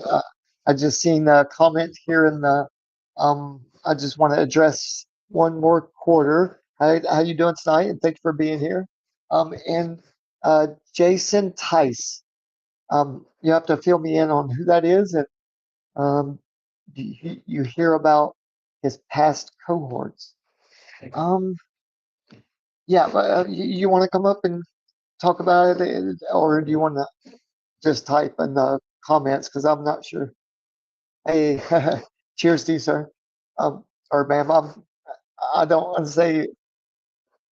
Oh, Jason, yeah, Jay Dreamers, yeah. Oh, okay. His past cohorts. I'm not familiar. If it's something private, you can we can chat in the private chat, maybe, if you want to come on and but if it's too personal, I don't I don't want to take too much saying if I do or don't. I don't know Jason personally. I know he's a great flat earth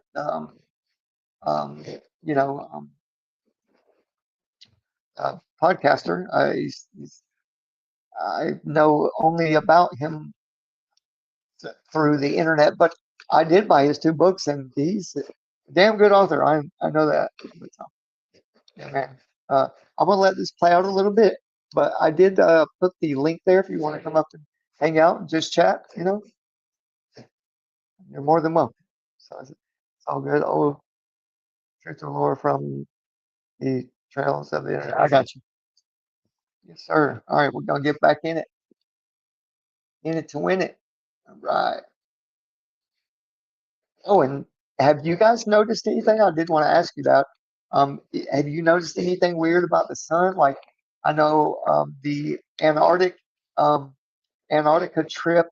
When we seen the sun kind of mushed and then expand back again, like a balloon got pressure put on it or something.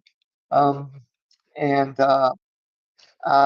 I know that the sun's a transformer myself, just because I've looked at it, studied it a lot over, what he's about to go into, I'm sure, is the past of how when there was something different or special about the sun, that they pretty much documented it throughout, history. 3 suns, 2 suns, even over in Japan, painting of 5 suns. So, yeah, man, almost like the system glitches, and that glitch is documented throughout, so we could learn about it today. But anyway, let's get right back into it, guys. All right. Wood, and just like I used to when I was a kid, the sun was drawn with a yellow crayon, sometimes with even a little bit of orange in there, but oftentimes it was yellow, the yellow sun. Many of you remember this. The reason that so many people can remember this is because this is a fast change that's happening in our world today. This is tied into the concept of time speeding up. The luminaries are how we keep track of time and how we adjust our clocks and our calendars and stuff. And when the luminaries speed up or slow down, so must our timekeeping methods. So must our clocks. That's why we have so many updates and stuff on the time, and why we're constantly changing the time. Here you can see gloss yellow colored paint. That's sun colored paint. This one right here, it's kind of hard to see because I'm right in front of it, but if I move myself, you can see this one right here is called sun yellow. Sun yellow. All right, and next up we've got another sun yellow. That one right there you can see. Oh, it's kind of hard to see, but it says sun yellow, right? We associate the color yellow with the sun, but this is how they actually show the sun. So this is from a Wikipedia article about the sun. This is the first image that they pull up.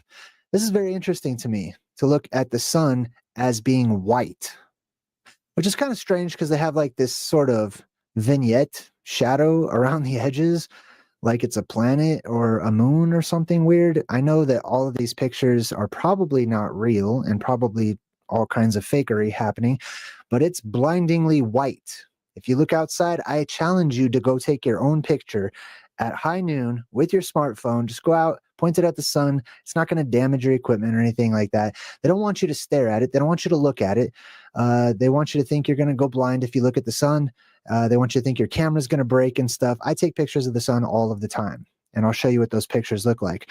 Another strange thing that's happening is these sun spots. This is inconceivable to me. This is strange that the blindingly bright light source makes dark spots. And we're supposed to be convinced. We're told that's no, it's still really bright. Like, no, it's not. Look, it's black. See these sunspots? They're black. It's missing light.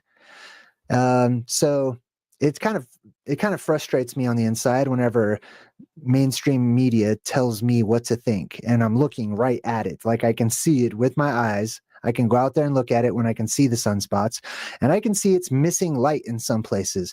This is not just cooler areas or whatever their explanation is. This is a black dot on the sun. Now think about it. If the sun can have little black dots all over it, isn't it possible that the sun itself can just go black and disappear? That's what prophecies say that will happen to the sun. Inversely, because the sun and the moon are basically flip-flops of one another, the moon has its own version of what appear to be sunspots, but it's the opposite.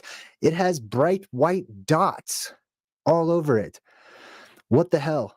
Like, just to change subjects for just a moment, but it's still related, because I believe that the sun and the moon are actually created by a portion of the firmament above us. As the light from beyond, or the plasma that's wrapping around the dome, passes through, that light passes through, and it creates projections and points of focus that we call stars, planets, the moon, the sun, etc. There's a reason why the sun and the moon look like they're the same size in the sky, because they are. And one has dark spots while the other one has little points of light all over it. These lights will appear, they'll disappear. There's all kinds of strange things happening with the moon as well. If you're interested in a deep dive rabbit hole, look up transient lunar phenomenon. NASA did a whole cataloging of strange lights, domes that were seen on the moon. People were seeing domes many times where people we're taught that these are craters and stuff. They're not. They're actually domes. This image that you're seeing, which we call the moon, is inverse of the reality. It's upside down and inverse. It's inverted. So I think that's interesting too. So we should also, while we keep our eyes on the sun and we watch to see what it's doing and how it's acting up, we should also keep our eyes on the sister light in the heavens, which is the moon. What does the sun really look like? Well, this right here is from NASA's YouTube channel. It says sunset time lapse from the International Space Station. And as you can see, blindingly white. Now, I don't think I can zoom into this, but if you look closely, there's actually blue just around the outside edges there. And here's another one from space where you can see the blue corona. This is way beyond the atmosphere. What's this blue corona around the sun doing? Why is there a tinge of blue? The sun is white with a tinge of blue. And if you look hard enough on the internet, I found it on NASA's website, but they've since taken the page down or moved it somewhere else. They have admitted and said, and there's many articles about this, that the sun is white with a little bit of turquoise in it, which is interesting to me because it's prophecy, basically. It's prophetic in nature. Here we have a regular smartphone picture of the sun. There's some trees and stuff. This is exactly what it looks like when I take a picture of it. That is white. That's blindingly white. It's not just white. It's so bright. You have to wear sunglasses these days. I do. You don't have to. But whereas when I was younger, I could tolerate the sunlight. I could go out, be in the sun for a long time, get a tan. I had to stay out there for a very long time in order to actually get sunburned, if that even happened. But now it's increased in its amplitude, its brightness. It's getting brighter and brighter in the sky, and it's starting to create a little bit of blue around it at times as well. Here's a super zoomed in view of another picture of the sun that someone took. And as you can see, blindingly white. Right? This is probably why they're pushing all of this sunscreen so much these days. Not because people didn't know about sunscreen in the 50s or whatever, but because it's cooking you faster. It's heating things up faster because it is getting hotter and hotter and hotter because it's a light. It's a point of focus. And what we call daytime is just the redistributed light that is coming out of that point of focus. When the redistributed light that we call daytime, let's say it's like this, like where my fingers touch, that's the sun. That's a point of focus, right? And this triangle that goes down, this would represent daytime as it moves over our world. Well, whenever it gets more and more focused, daytime hours get shorter and shorter as the sun quickens on its path in the sky, on its circuit. It's actually moving around in its circuit quicker and quicker as the days advance forward, which leads to the shortening of days and the shortening of time. But as it gets more and more focused, as daytime gets more and more focused, that point of focus will become brighter and brighter. What happens with a light, whenever it's a cool light or it's more diffuse or whatever, it's more of a red spectrum. The sun used to be painted as red in the ancient world. You can track it and you can look as people painted the sun from being red to orange to yellow to white to whitish blue. And what is next? If this pattern continues, blue is next, which is why we're starting to see a blue ring at the edge of the sun right there. We'll come back to that. Here's another one. Just way too bright. Look at that. that's whiter than white, you know? That's extremely bright white sun, and it's hot. And one of these days, it's going to start setting things on fire. And your governments are going to have to insist that you stay indoors during peak solar activity and whatnot. And they're going to start doing things, and have already started doing things, to decrease this heat, to, you know, to try to lessen the effect of it. We'll talk about that here in a minute too. Let's go back to antiquity. Let me check on the chat real quick too, and then we'll come back and talk about Phaethon and the chariot of the sun. All right, looks good. I don't see anything wrong with the audio or anything. Sweet. Let's jump on back in. Let's see, where were we? Bright white, super bright sun. Phaethon. Phaethon, the son of Helios. So, a long time ago, according to the myths and the legends, there was the son of the sun god. His name was Phaethon. And take a look right here. He requested, as a gift from the sun god, to drive the chariot of the sun. He was told, ask me anything else. Nobody can drive the sun chariot but me, says Helios. And he insisted he wanted to drive the chariot of the sun. Guess what happens after he drives the chariot of the sun? He goes out of control. He falls with the chariot, with the sun itself, and the sun, not this guy, right? Not some person on an actual chariot with actual horses in the sky. The sun itself, which is what this guy represents. This guy represents an aspect of the sun itself. When the sun was acting anomalous, what did the sun do that was so strange? It lowered down into the sky, or down towards the land, according to the legend, and burned the earth and scorched the earth and set the earth on fire as it moved about in its circuit. It had to be corrected. That's not the only example, though. We also have the tale of Maui. So for those of you who have seen Moana, and I have decoded Moana on my Truth in Movies series, you'll come across the story where Maui brags about how he roped the sun. The story is the sun was going so fast in antiquity. Sound familiar, right? It was moving about, speeding around in its circuit above us so quickly that it was causing problems for the people down below. So they called out to Maui. He threw a rope around the sun and he pulled on it to slow it down. The sun needed to be slowed down because it was going so fast. Oh, I got little sun rays coming out of my head. This is the story of Maui. All of these stories about Maui and the other gods and demigods and whatever of old are real history. They're not just fun bedtime stories that people tell their children to lie to them before they go to sleep. You may, if you want to, or you could just let them watch the news, one of those. But this is ancient news. This is ancient actual historic events that now today we project our conditions that we have today, which are much different, onto the ancient past. And we go, oh, that couldn't happen. That never could have happened, right? There's no way that the sun was going too fast and it needed to slow down. Or inversely, there were times when the sun was going too slow and needed to speed up. That happens every other apocalyptic cycle that we go through. The cycle we are in now is the cycle where the earth will be burned by fire from above. The fire from above comes from mostly the sun. And it starts to speed up, and daylight gets shorter and shorter, and that sunlight gets more and more focused and more and more focused. And these legends will be made again after the apocalypse, when some of you who survive will be asked, what happened? What was life like before the world turned upside down? You'll have to describe it in the best way that you can. And your descriptions of what happened will turn into the future myths and legends and stories as you become the future patriarchs and matriarchs of the new world. This is from a children's storybook. It says, it's about Ra, which is the sun god, and Maui, right? Why are you doing this to me? Screamed Ra.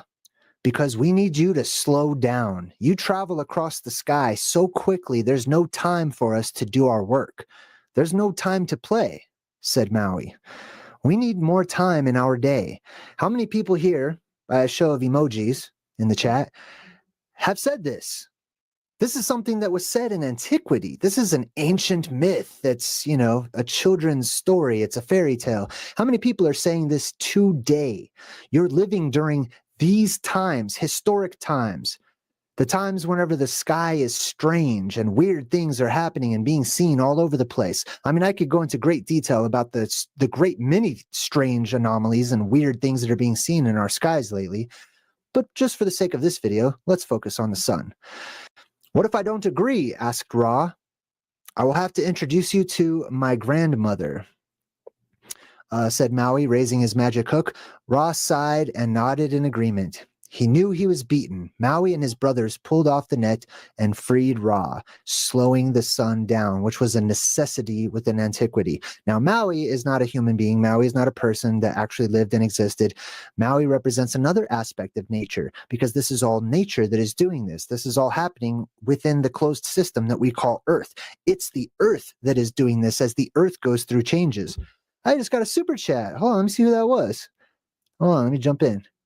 Oh, it's from King Ka. Thank you so much. Says, thank you for sharing your research and your knowledge. You're super welcome. I'm happy to. It's therapeutic for me too. Like, I don't know if you guys can relate, but I can't really talk to regular people about this kind of stuff often, you know? All right, jumping back into the Ragnarok, Revelation, the end of days, etc. Let's take a look at some other sun god types. Sutur. We have Sutur within Norse mythology. According to Norse mythology, there's Sutur with his bright, fiery sword that he has there. Sutur, it said, will end the world during Ragnarok. Ragnarok's whenever you see all of these strange earth anomalies appear at the same time, from geoplasmas that erupt out of volcanoes, which all of the volcanoes are going to erupt. And if you pay attention right now, they're all starting to. We just had and I've talked about this in the past. I've told people ahead of time that if what I'm saying is true and the inner earth is releasing a bunch of gases right now, you should start to see more extinct volcanoes erupting. And now we're starting to see that. So it's all coming together. The plan is coming together. Now, regarding Ragnarok, within the Norse epic or history, really, Gylfaginning, it says the events of Ragnarok say that amid this turmoil, the sky will open, and from it will ride the sons of Muspel. Sutur will ride in front, and both before him and behind him there will be a burning fire. His sword will be very fine, like a line. Light will shine from it more brightly than from the sun itself. Now this is daylight. His sword will be actual daylight shining straight down from the sun. Because remember how I said daylight is the point of focus at the top, and then it redistributes into sort of a conical triangle over our world, right? Well, if it's getting finer and finer and more focused, pretty soon it'll be straight up and down. And it will hover because it's going to go off course instead of going coming back south during the summertime or after it passes the solstice in the summer. It's actually going to keep going further and further north until it spirals its way towards the North Pole and settles over the ancient land that used to be at the North Pole and will reemerge one day, as well as Atlantis rises from the waters and the Garden of Eden comes back and the Fountain of Youth is seen once more. But yeah, the sun is going to take the place of that holy spot. That is the holy place in our world. It's the heart of the earth. That's the original Jerusalem and Israel and Mesopotamia and Babylon and all of the original old cities that we associate with the quote unquote Middle East. That's where they actually are, is at the North Pole. And the sun will hover over that place and it will cast destructive light, a blue beam of like with laser-like power that will burn everything in its path. And according to the book of Revelation, the armies of the world, the nations of the world, are going to start creeping closer and closer to the Arctic Circle, getting closer and closer as nobility knows, because they're the ones that keep this secret of the apocalypse and cosmology and how our world really works. They're going to creep up on the Garden of Eden and they're going to get ready to be the first ones in, because it will seal itself back off after a time. So they need to get into the Garden of Eden. They need to return to Hyperborea, which is the name of my second book, which is all about this type of stuff. And that's available on my website, jdreamers.com. But anyways, it says that the light is going to shine brighter and brighter. That's also a biblical prophecy that the light from the sun will get 7 times brighter and the light from the moon will get 7 times brighter. I hear something happening in the chat. Hold on, let me double check. oh, maybe it's just the system I'm using. Oh, well. Anyways, let me jump back out here. All right. So we talked about Phaethon. We talked about Suitor. Who else do we got here? Huitzilopochtli. Huitzilopochtli, the Aztec god of the sun. It says representations of Huitzilopochtli usually show him as a hummingbird. A hummingbird, or as a warrior with armor and a helmet made of hummingbird feathers. In a pattern similar to that found on many hummingbirds, his legs, arms, and the lower part of his face were painted one color, blue. Blue. There's a train going by. You'll have to excuse that. The upper half of his face was painted with another color, black. He wore an elaborate headdress and brandished a round shield and a turquoise snake. Let's take a look at him in just a minute. Here it talks about Quetzalcoatl, the feathered serpent. Now, he was the lone survivor of an ancient apocalyptic event that happened within Native American tradition. It says Quetzalcoatl, the feathered serpent, remained after the apocalypse, prophesying the destruction of Earth again, because this is cyclical. It happens over and over. Right? One by water, one by fire. One by water, one by fire. It goes right back and forth like a pendulum from one to the next. The one on the way is fire. Be rest assured on that. We have the water already. It's called the ocean.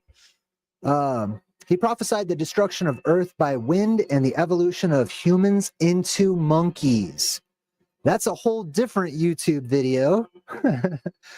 But I have mentioned that many times. I don't think that people that monkeys turn into humans. I think it's actually quite the opposite. I think humans will turn into and mutate into different types of animals, like pigs and monkeys and other things, wild men and wild women. Mutations will abound after this coming apocalyptic event because of the radioactivity that will be introduced into our world in certain areas. However, it won't be deadly radioactivity for the most part because the atmosphere will be so electrically amplified that it will stimulate your very cellular structure and allow you to live longer, and you'll be a lot healthier. So while mutations will abound, they're not going to kill you. You'll have different tribes of legendary mutant humans, just as we did during the Dark Ages. Here's Huitzilopochtli. Here's a sort of comic book conception. I like these kind of little better. You can see this hook that he has, very much similar to like Maui's hook, right? It's blue and it's a snake. It's a serpent because this is a fiery sword. It's a blue fiery sword. He's the sun god. It represents blue fire from the sun, which means the sun must turn blue in order for that to happen. It's blue daylight that will cook this world. Brennan Bacco just subscribed. High five to Brennan. Welcome to my channel, man. So yeah, notice Huitzilopochtli though. He's all blue except for his face. Except for his face, right? It's like he took the blue off of his face and it's just dark. It's just black.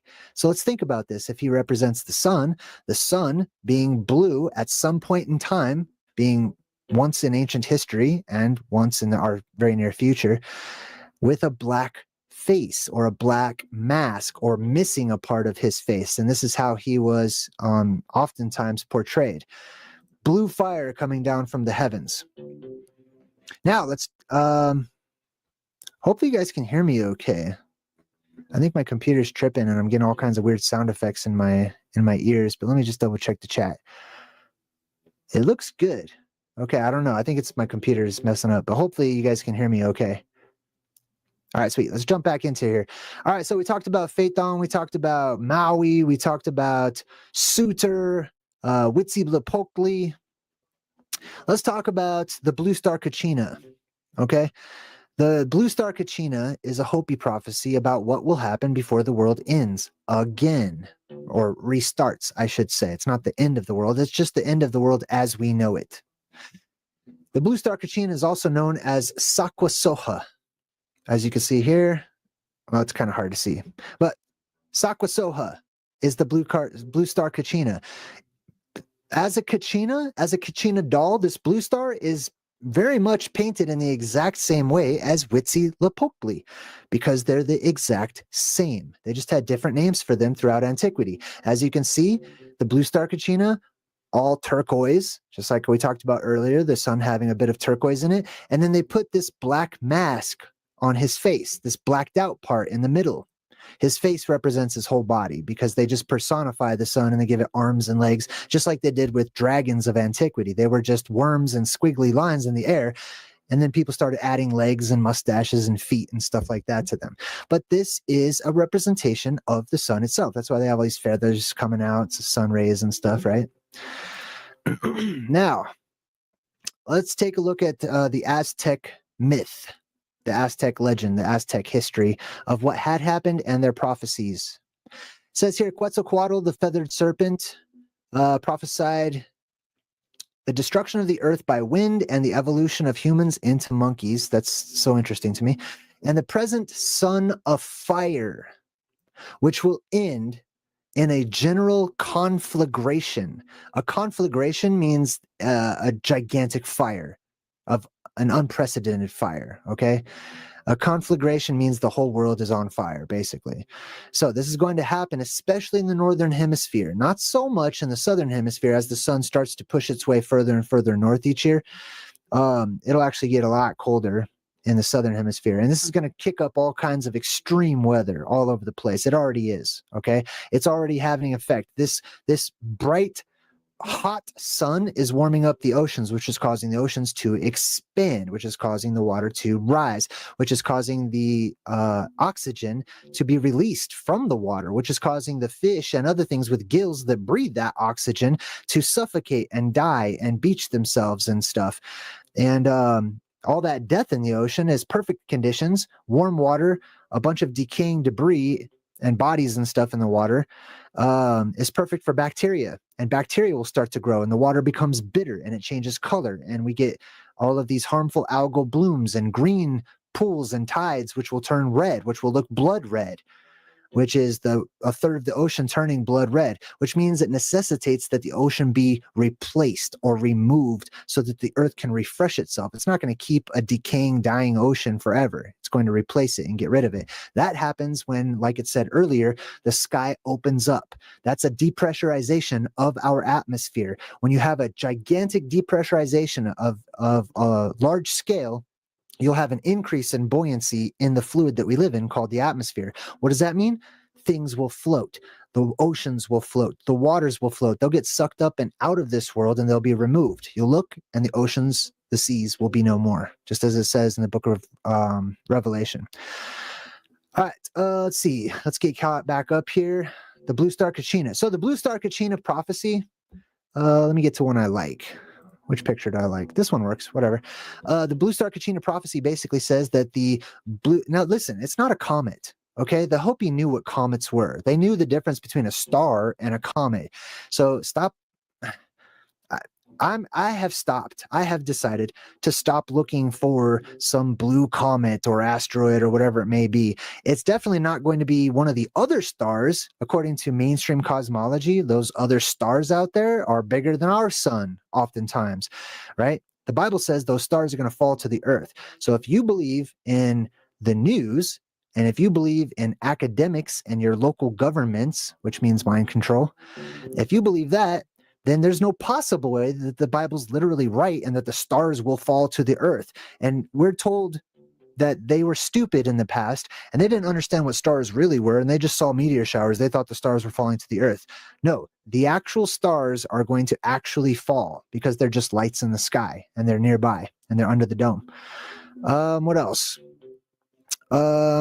The Blue Star Kachina. Oh, that's right. So the prophecy says that the Blue Star Kachina will arrive. A dwelling place in the heavens will fall to the earth. The Blue Star Kachina itself will make its way to the plaza. Where's the plaza? The plaza of the earth is in the middle of the earth. A plaza is in the middle of a place, right? So where's the middle of the earth? It depends on your cosmology. My cosmology, the earth has, an edge where the dome comes down and meets it. And there's all kinds of, stuff out beyond the dome and stuff too. But as far as our local world, our local cosmology goes, the center of the earth is at the North Pole, right in the middle, like a bullseye. So the blue star, the sun turns blue and it makes its way towards the North Pole. Just as I just discussed earlier, it transgresses the northern tropic. It spirals inward. It bakes the earth, right? possibly boiling the ocean water as it goes when it gets really hot, and creates the yellow brick road that in the post-apocalyptic world you can follow and go right to Oz, which is Hyperborea, Atlantis, etc., reemerged, which is where it will settle. It is also a form of the Antichrist.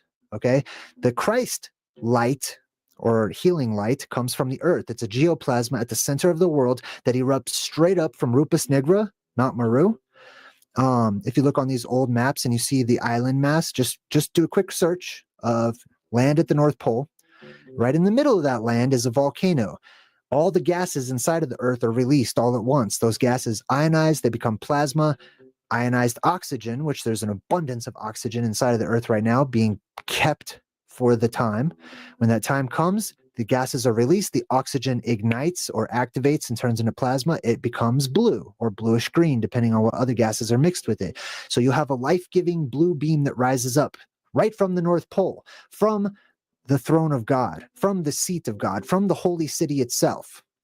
But you have an anti-light or an antichrist, which is destructive, which is the sunlight that comes down and burns, and it causes desolation, and it's an abomination, and it rests in a holy place, which is at the center of the world, right? The abomination that causes desolation. Now, as I said before, the name, the Hopi call the blue star kachina is Sakwasoha. So let's see what Sakwasoha literally means and look at the etymology of the word. It's two words, Sakwa and Sohu.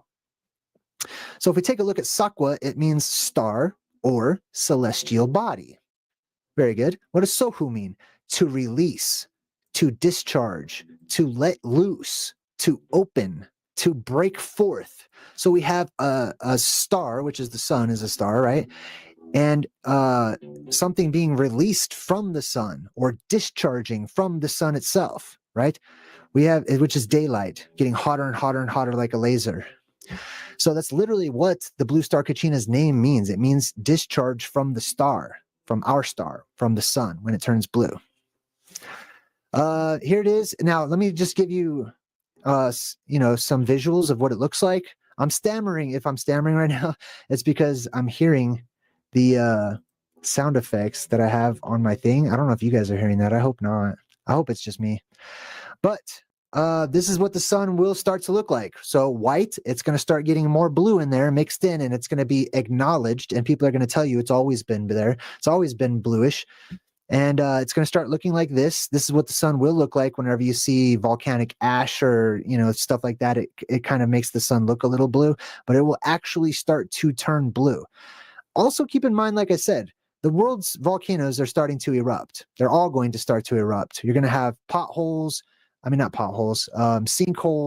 going to have more strange lights in the skies. Those gases ionize or combust, and there's wildfires in different places. But this right here is the destroyer. This is the one ring.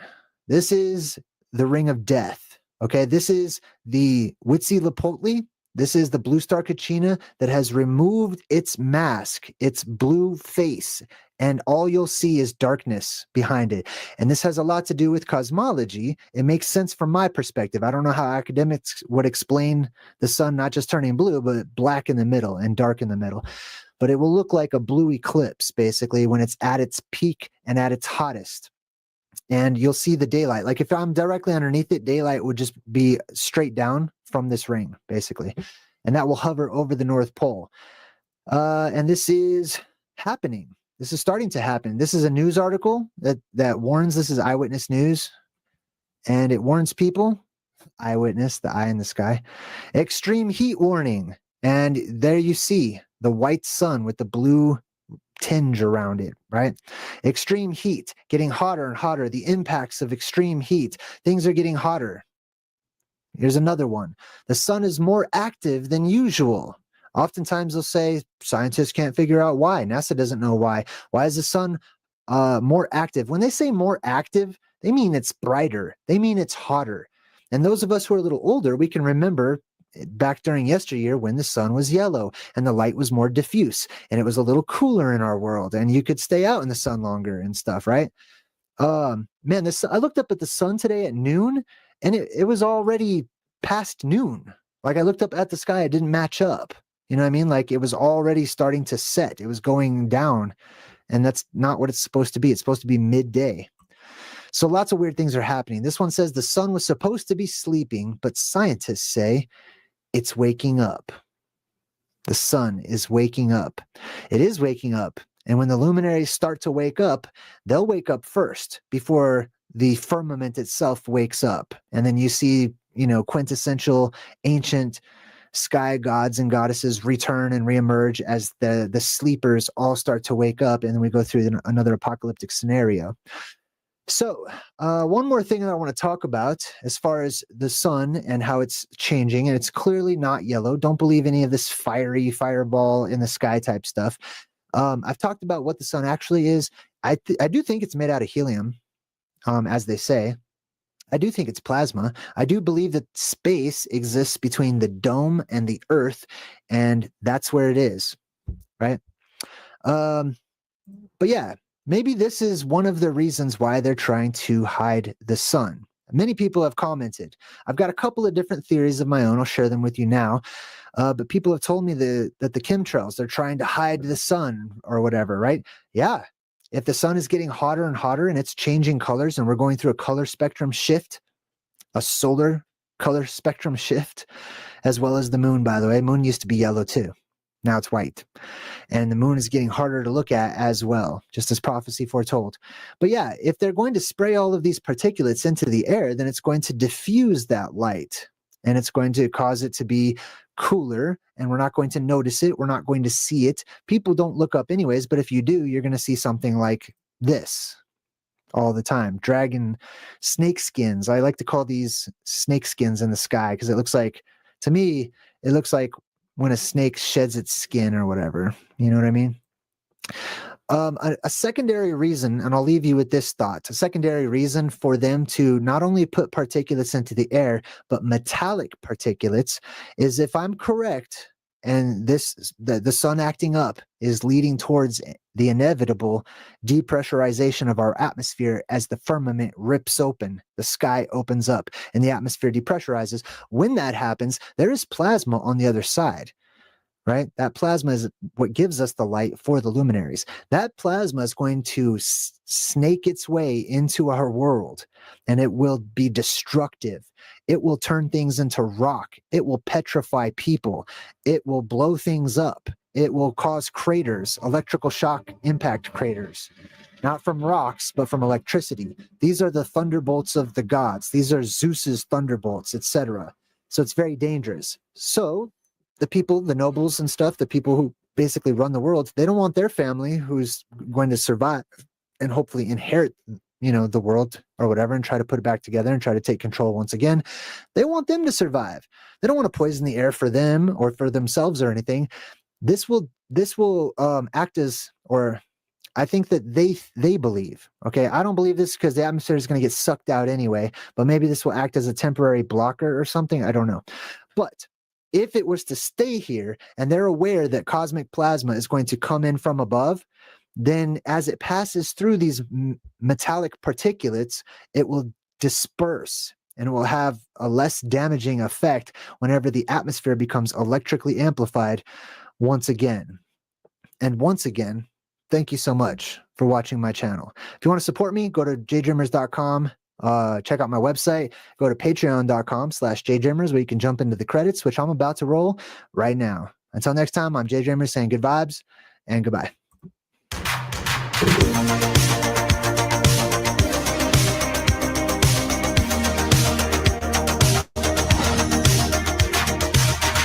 I try so hard to fade away,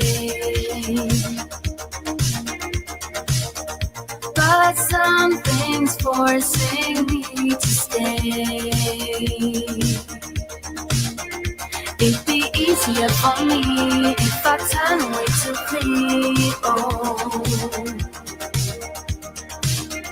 but there's something moving on in the way of being long gone.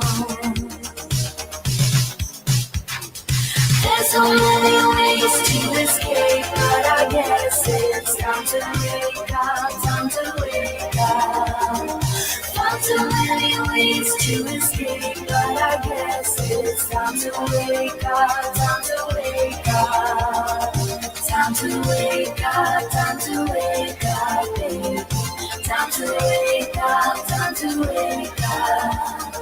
Time to wake up, time to wake up, baby. Time to wake up, time to wake up. I know I should have done this, should have quit this long ago. Can't stand another heartbreak, but it's time to let it go. It'd be easier for me if I turn away to flee. Oh, but there's something holding on in the way.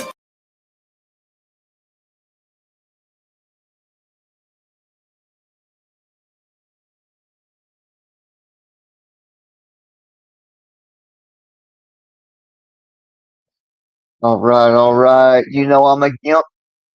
I'm a gimp, so it takes me a little bit longer than it. I'm sorry I'm dragging ass, but oh man, I'm glad to see everybody hanging out here with me on this lovely evening in Georgia mountains. Shit, I don't even know what time it is, bro. Okay, okay, it's not 9:30. Okay, man, if anybody's here, could you put a 1 in the chat? That way I know who to address and what to address.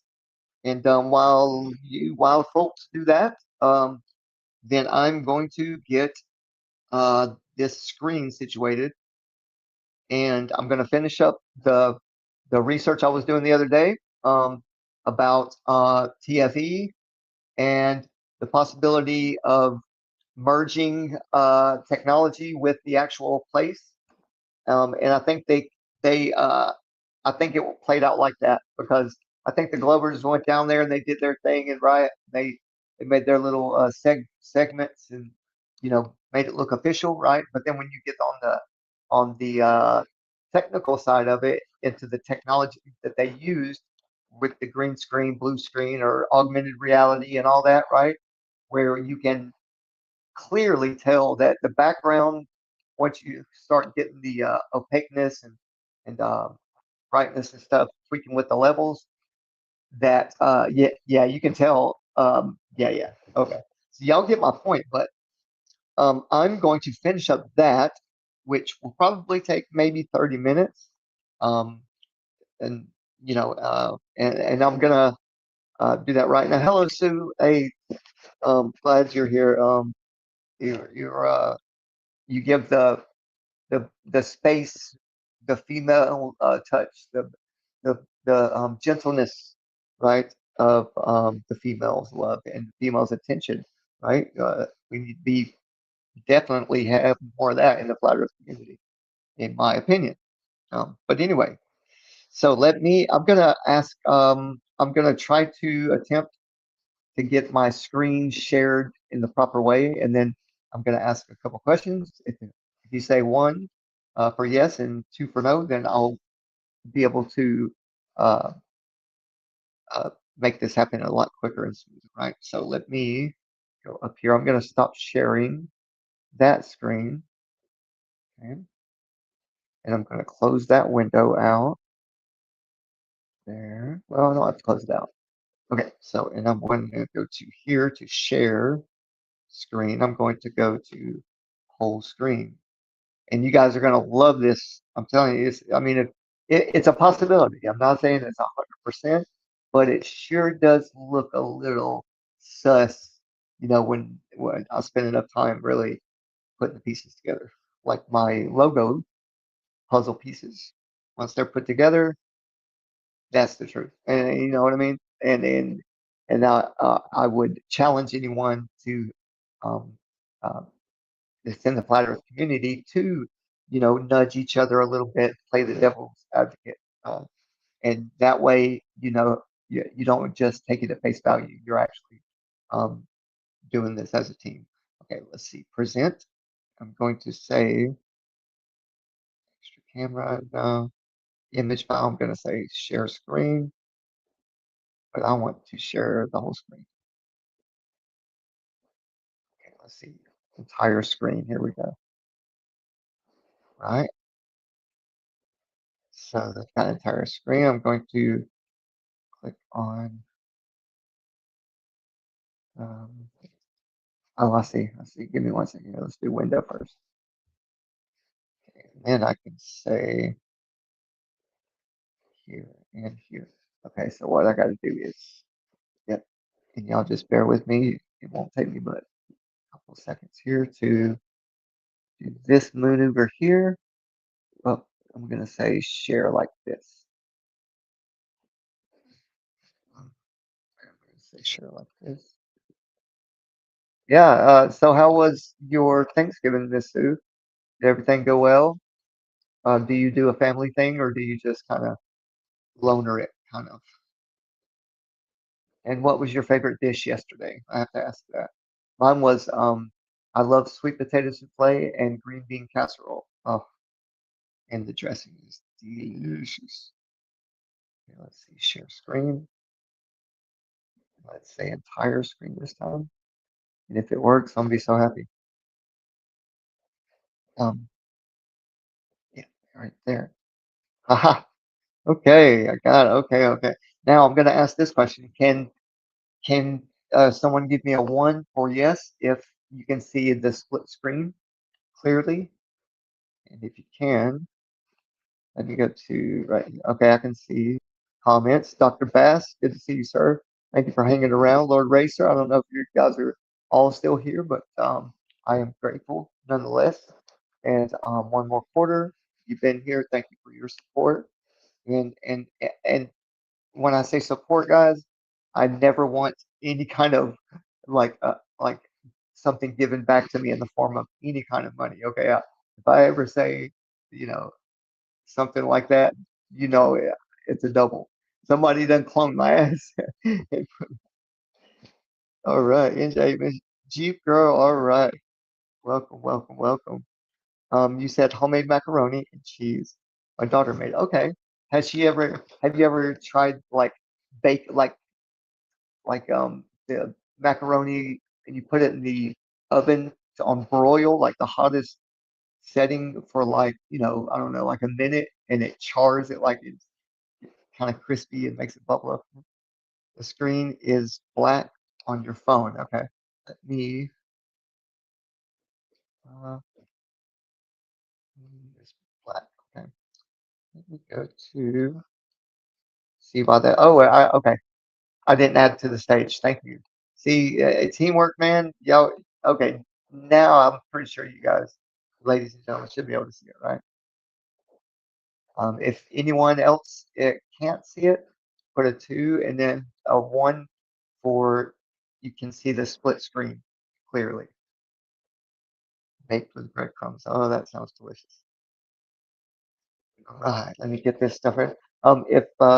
If you guys can see the split screen and hear me okay, then if you could give me a 1. If you cannot see the split screen and not hear me clearly, put a 2. Okay, Sue says yes. I need 1 more to confirm. 1 more 1. Number 1, if you can see split screen and if you could hear me. And we'll move forward with the presentation. And if you can see and hear me okay. Might just be me and you, Sue. Just me and you. All right, here we go. All right, all right. So what? I don't know if anyone's heard through the grapevine yet, or if you haven't heard from me yet. So what I started to do last week was show you guys my overall research of TFE because I had never given all my research. I was looking at everyone else's, what they brought to the table. That way I could, research what they researched. And I'm just kind of a OCD when it comes to crossing my references, getting the right citations and sources, that kind of thing. So what I'm going to do is give a brief recap of last week, like maybe 5 minutes, and then I'm going to jump into the second half of that and lay it out there the best I can. Okay, so keep in the back of your mind that I didn't, for one, hear from anybody that during TFE, just on the other side of the mountain from where they filmed the 24-hour sun, so they said, was NASA launching balloons. And not just any balloons. These balloons were very special, okay? For one, if you know what neutrinos are and where the neutrino detector is at the South Pole Station, it's a 1 kilometer cubed, 1 mile under the ice is these optical readers that when these cosmic energies are coming down into the crust of the earth, or to the ice, basically, this is what they do. The neutrinos come through the ice and they're picked up and read by these detectors, which are super, super sensitive to any kind of light or energy phenomena that passes through them, right? So these domes are, for very good reason, buried a mile under the ice. And that is because these readers have to be super stable, and also they have to have slowed down whatever is coming through the ice from the atmosphere so that it can read it better. And it's not only encased in perfect glass, right? These glass domes that are 100% quartz, basically. So this, not only that, they are encased in liquid, right? Very clean, pure water that they also come. So first they come through the atmosphere, through the ice, through the water, and then read, right, by these DOMs, by these digital readers. Okay, so you know, now that you know that, so during the year prior to the TFE event, which would have been December of 2023, they did a major expansion to the IceCube neutrino detector in the South Pole Station. Okay, so they did that first. That was my first piece of evidence to follow, and look how much more and how better were these additions to this mile cubed under the ice, right? Right? Like how sophisticated of an addition was it? Okay, so I did the research on that. I've got that. Okay, now where I'm going to continue on with you, fine ladies and gentlemen, is I'm going to read some of what their official white papers, right, which you see on the left of my screen. Okay, and then we're going to look at the type of balloon and the material that is highly reflective, for one. Okay, that's, and not like the plastic bags that we think of when we talk about weather balloons, right? They just, you know, expand and they go up there, take measurements, come back down. No. These are long duration flight, perfectly spherical balloons. So they're not like a teardrop shaped. Okay. Now that you know that, let's get to the goodies. Okay. I am going to, let's see where we're at here. Okay. So this is going to talk about the balloon flights. This is in December of 2024, 3 days before Austin and Jaron and all them got down there. Okay. So this is right before they got down there. Okay. I'm going to start here and raise your hand, class, please, if you have a question. I'm joking. But yeah, if you do have a question, I'll just save that until just this first document is read.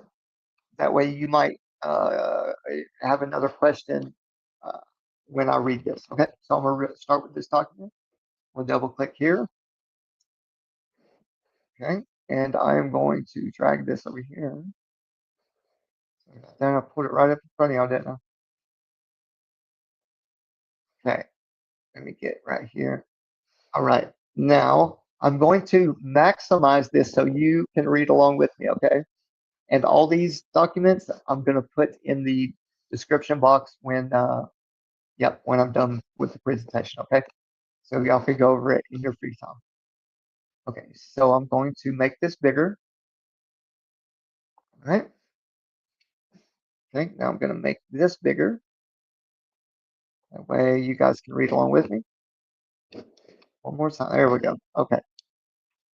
Now, let me go down here to the arrow.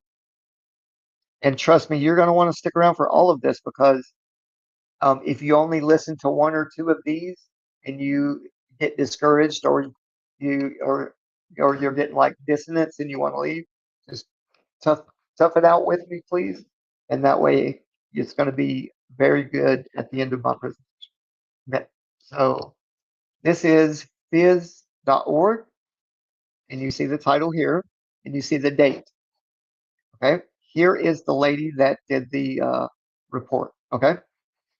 So I'm going here. I should just do it with my hand here with the arrow. Okay. I get so weird when I do these things because my hands get jumpy. Okay, so it's not going back. So, okay, so this is talking about this is in 2023, right? And it just talks about their campaigns. So every year they do a campaign, and it differs, but it differs according to the type of test and equipment they're using for that year. Okay, so this is talking about a balloon program, right? And Antarctic long duration balloon. These are long duration flights. Okay, here we go. So here we go. This will just tell you about a little bit about what's coming up. About the campaign.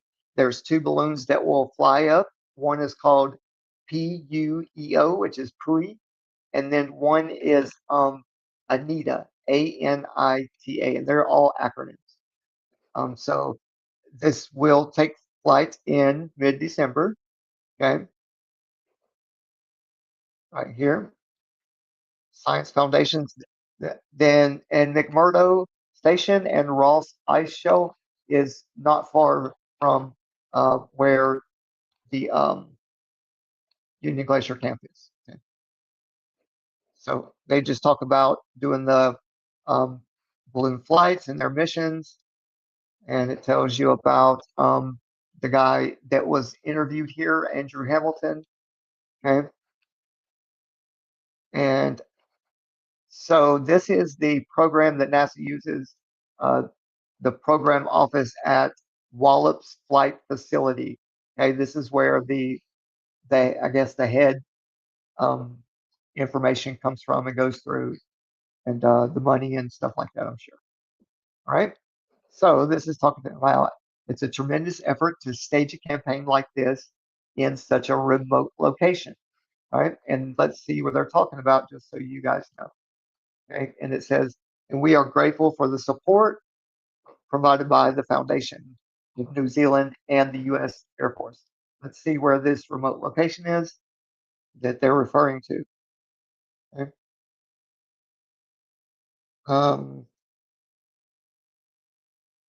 Let's see. Okay, so this isn't the one I'm thinking of. Or it's not the reference I'm thinking of anyway. Okay, let me go back to here and let's go down. Okay, let's keep going. Right there, they're talking about the mid-December, right? This is 2024. Go down more. Okay, this just talks about a different programs that they do, through the Wallops and Virginia, and it just talks about the separate types of things they do.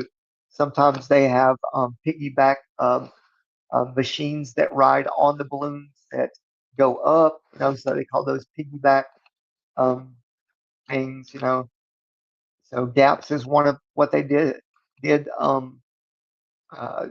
their mission, and that was through NASA, of course. And then they got the Salter Test Flight Universal, led by NASA's Columbia Scientific Balloon Facility in Palestine, Texas. Okay, that's where Pui and Anita, the two balloon flights that went up at the same time as TFE, that's where all the let's say the materials for the payload, which would be the neutrino detectors that go up to the higher atmosphere, and a couple of others. But yeah, we'll really get into it here in a second. It's details. See, they were talking about the piggyback missions, right? That go along with the balloon facility in Texas. All right, let's work our way down. More. This is a shot of. Do you remember where they were talking about, the staging grounds in Union Glacier Camp? They have a staging area that they took Alston and Jaron and them to, because they said that from ground level, if they wanted a full 360 view, that they couldn't get it from the camp, so they took them out to a staging ground. Yeah, that's that right there. Now, how real is it, guys, that they really were in person? I don't know. It could have been in a studio. I'm not 100% sure. This here is what I picked up, right, from doing just little research about Duffy and NASA and their budgets and stuff like that, and so I came across on Google, which I'll show you here in a minute, about Pui and Anita, and those were the two balloon programs that went up, for a long duration flight, and it went up right before when TFE said they went. That was their claim. You know what I mean? But the balloons were right next door, and it's going to blow you out of the water when I show you the latitude and longitude compared to where Union Glacier Camp is and where they launched from. Yeah. All right, moving on. Okay. There's another one that they piggyback that they did in, not on with what I'm speaking of, but this is on one of the Anita missions. Okay. Experimental designs. Here, okay, so this is just talking about the module for satellite subsystems. Don't want to see the experimental design? Let's look at it, just see what it shows us. How the plants decide the size. Okay, so when I go to this isn't in relation to the one I'm thinking of. So we'll just we'll look down here some more. Okay, we go down some more. So we are remote location. We went there. Gaps. We went there. Seen that. Seen that. Seen that. So this is one of the other ones. It's the Navy's research laboratory. Melanized fungus. Okay, this is just explaining what that specific piggyback uh, what it was used for. So let's go down. Experimental module for iterative design. Okay, this one isn't about Anita yet, or Puyo. I think this is okay. So it says the remaining 2 piggyback missions are led by finalists: Float and Dragon. Formulate, lift, observe, testing. Challenge sponsored by. Okay, so these are all basically piggyback equipment that during 2024 that NASA was a part of, or at least their balloon program office and Wallops and right here and the NIA. Okay, so they're showing what they sponsored basically and approved, I guess, for 2024 on different missions. So, okay, this is what I wanted to show you guys. So when all these college students and programs, what they'll do, and when they, the reason why I pulled this document in the first place was to show you that how the college courses and certain science departments, are a part of NASA and what they do. And, so a lot of these programs that we're looking at here, or piggyback, they call them piggyback missions, they fly around 120,000 feet. So that's the capability of most of these, launches that go up. So I just want to point that out and show you how the colleges get involved, students with NASA and stuff like that. And also, these are the type of balloons right here that we're going to be looking at for Puyo and Anita. These are called zero pressure balloons. Okay. And is what I was basically mentioning earlier. Like, they don't expand to a point where they pop. It's a different kind of like elastic material other than plastic, right? And I want to show you that just real quick so you can have it in your mind's eye when I pull it up in just a minute. A little bit dry. I'm gonna, I know I'm a little boring sometimes. I will make sure that we get the right stuff that y'all see. It's correct. Sorry. Here we go. Let me double up. There we go. Now we got both. Okay, so let me go down here and I'm going to show you exactly what the balloons look like. Okay. Now, where is TFE? TFE, here we go. Okay, go over here. Bear with me. So these balloons, right, are highly reflective and they are very spherical. They're not like a teardrop. So just to get it, what they look like here, I'm gonna blow this side up 1 second. Okay, so catch this bad boy right here. Okay.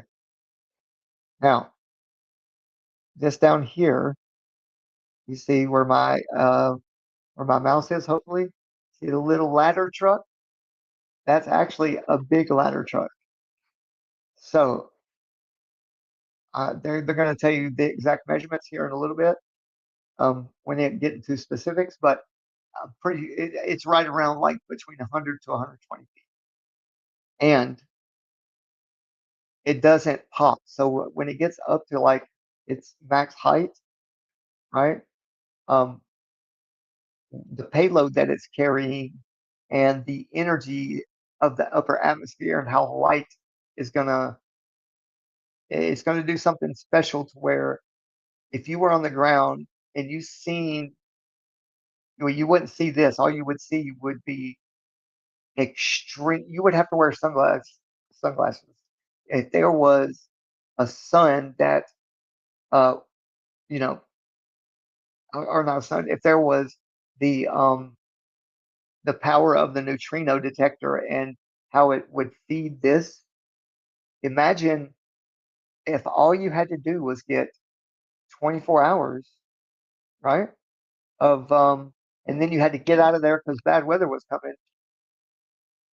What if this was being illuminated and all it had to do was go up and down, right?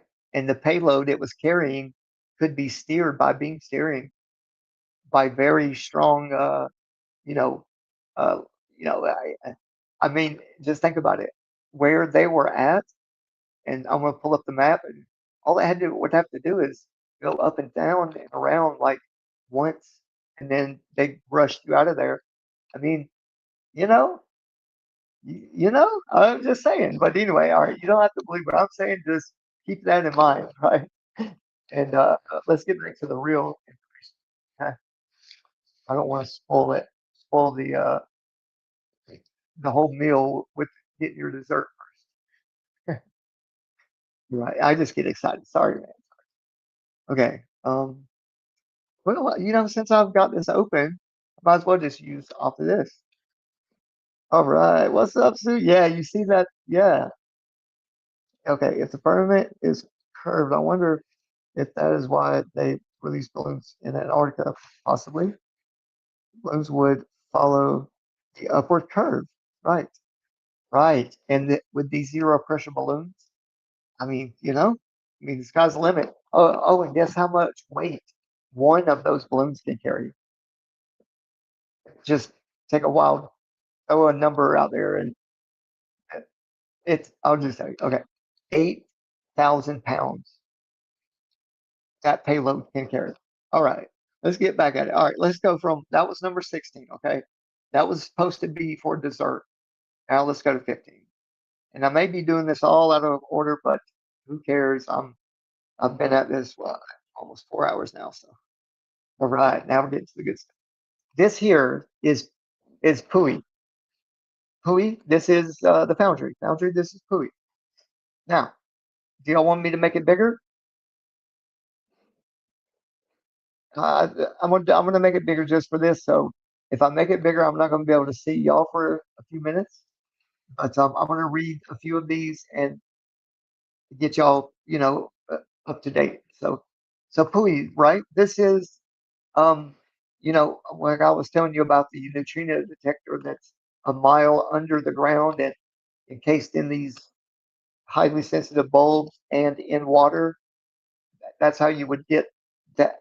That's how much you would have to do to slow down these very, very little particles, right? Or I don't want to say particle. These very small energy packets. Okay, that's how you measure them in the ground. Now, if you're up above the weather at 120,000 feet or a little higher, and you're getting these cosmic etheric energies, right? These are detectors, very, very sensitive detectors. Okay, so I'm gonna go. I'm gonna make it big, and I'll be right back. Okay, so these very highly energetic particles. Let me make it bigger. Are very highly abundant in the from prior studies, in the upper atmosphere. Imagine how much and how easy it would be to collect with these right here. So, all right. So this is, like you see, payload for ultra high energy observations.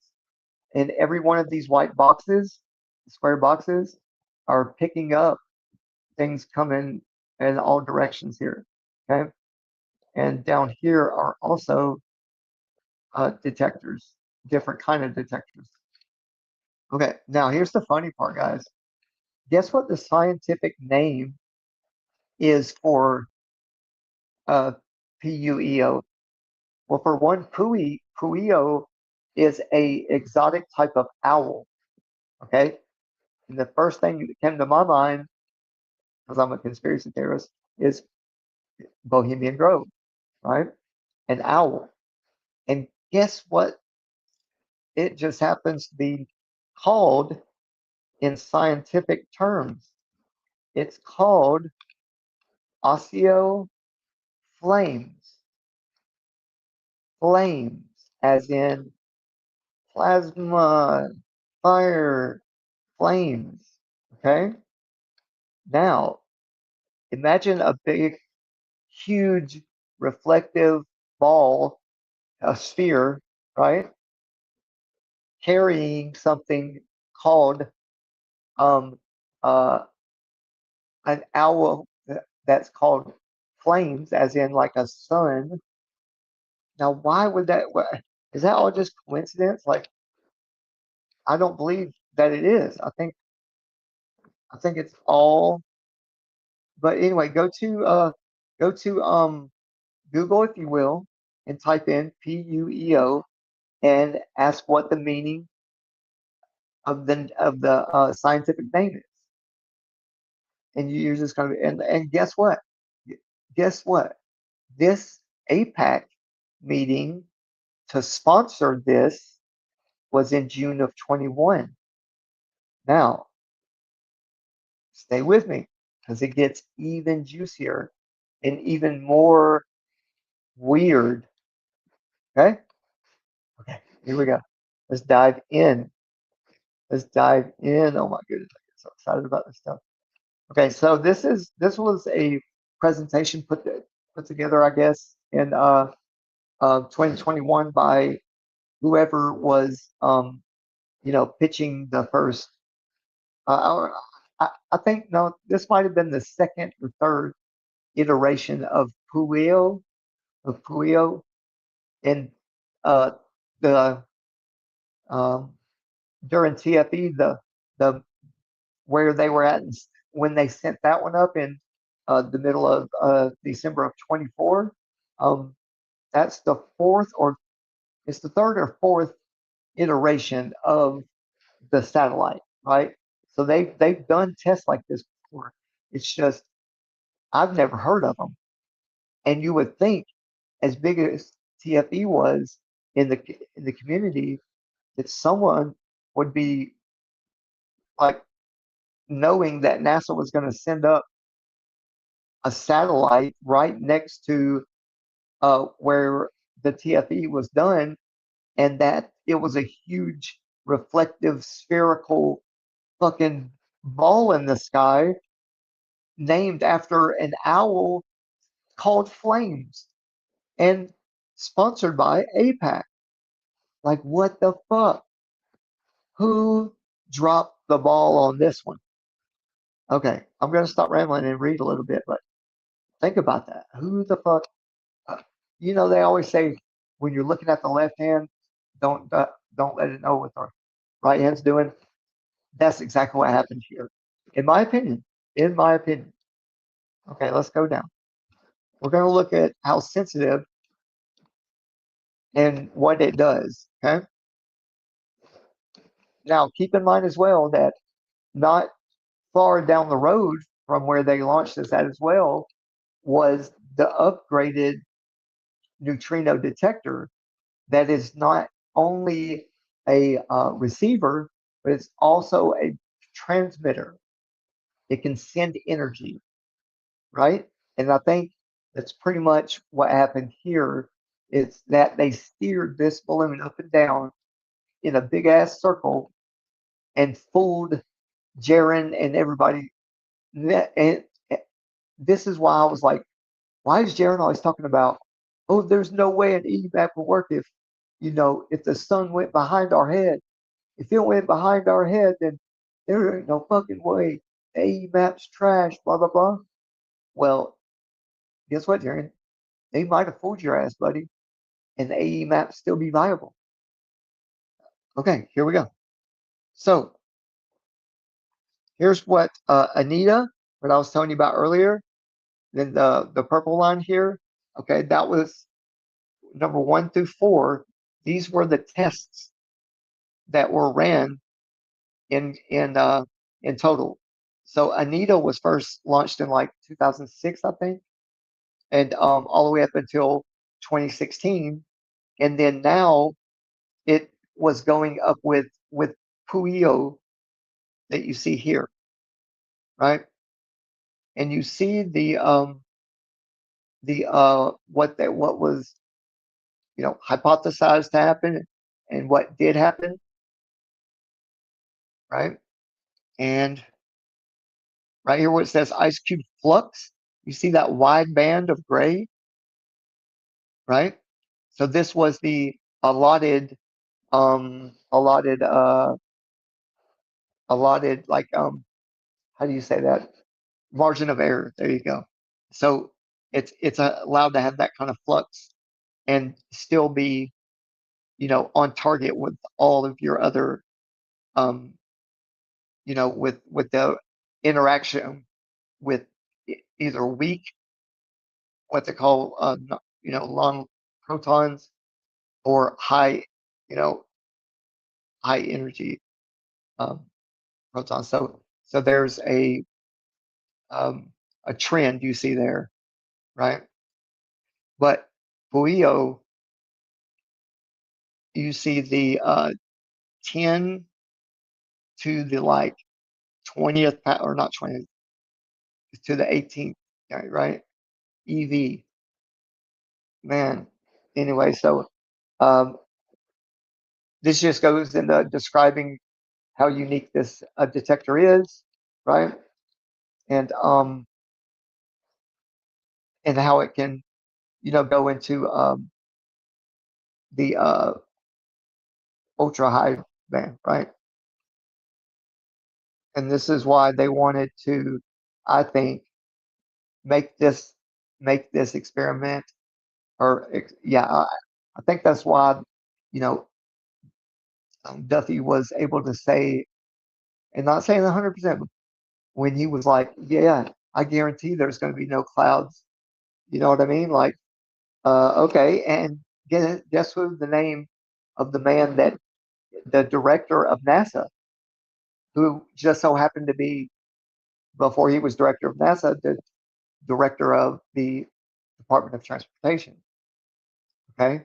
This guy's last name is Duffy, Sean Duffy. Are they maybe related somehow? I don't know. But let's move on. There's 23 slides here. All right.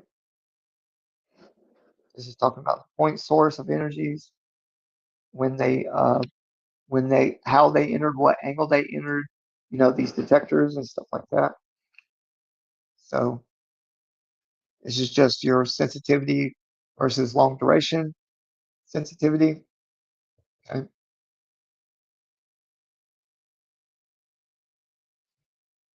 Let's look at that a little bit. And I'll slowly move down here. This is talking about the burst sensitivity, okay? That's still 10 to the negative 1 to. So it almost like zeroed out. It looks like they're on the left from -1 up to 10 to the 1, 10 to 1. Okay, all right.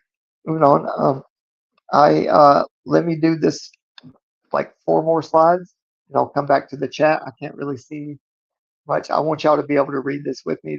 That's why I don't have split screen right at a second. Okay.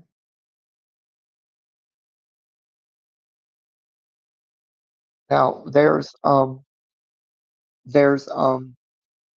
the connection between the balloon, right, itself, and the detector that it's carrying. Okay, there is it's not just like a rope or something. It's basically the balloon when it's up in the upper atmosphere, right? It's getting this it's cold up there, but also it's highly electromagnetic, right? It's more of a, and that the type of material that you'll see in a minute of that silver balloon, the reflective surface, right? That's charged to a very high um, for what I think they used it for. It would have needed to be very highly charged. Let's put it that way. I'm gonna get nobody in trouble or make it sound like I'm smarter than I am, but I do know quite a bit about what's going on here with oh, sorry, trying to get my mouse to work. But yeah, I do know about the geometry of what is going on. You see here where it's talking about charged current interaction. Dang it, where'd my mouse go? Ah, at the bottom here, that circular. It. What they're trying to make it look like is that there's neutrinos coming downward, right, or inward, let's say, from that what they would say is outer space, right? I would say no, it's just low Earth orbit at 120,000 feet, and it's very they call them Ascarian, the Ascarian neutrinos, Ascarian. It's a certain type. It's a very, very highly charged neutrino. So that's what they're really trying to get, right? The Cherenkov radiation, and then the geomagnetic emissions from these, all these, call them neutrinos, but they're just energy that stands out from other energy, basically. It's not as abundant. You know what I mean? You're lucky if you get, the white instruments that read them, right? You're lucky if you get, a handful, they say, like a fistful. But, all it takes is like a pinky nail to like have the capacity of or brightness of the sun, right? So, yeah, it's so cool to, have all this in front of me at my disposal, but I get a little overexcited when I think about things like this. Okay, so if you can see my mouse, so right in this area right here at the tip, that's supposed to be Union Glacier Camp, right in this area. And right over, see this mountain range here that goes right through there? This is where they launched from, right in this area, right? Like, yeah, right in there, right where the where Dave kept saying before you go, man, what do you say? Something about, sorry, said something about how do you know that something ain't right over that mountain over there? You know what I mean? And maybe he just was joking around, but I don't know. The acronym for where they launched from is it's called the West Antarctic Ice Sheet. Well, guess how you pronounce that? Weiss, right? Like just spelled different.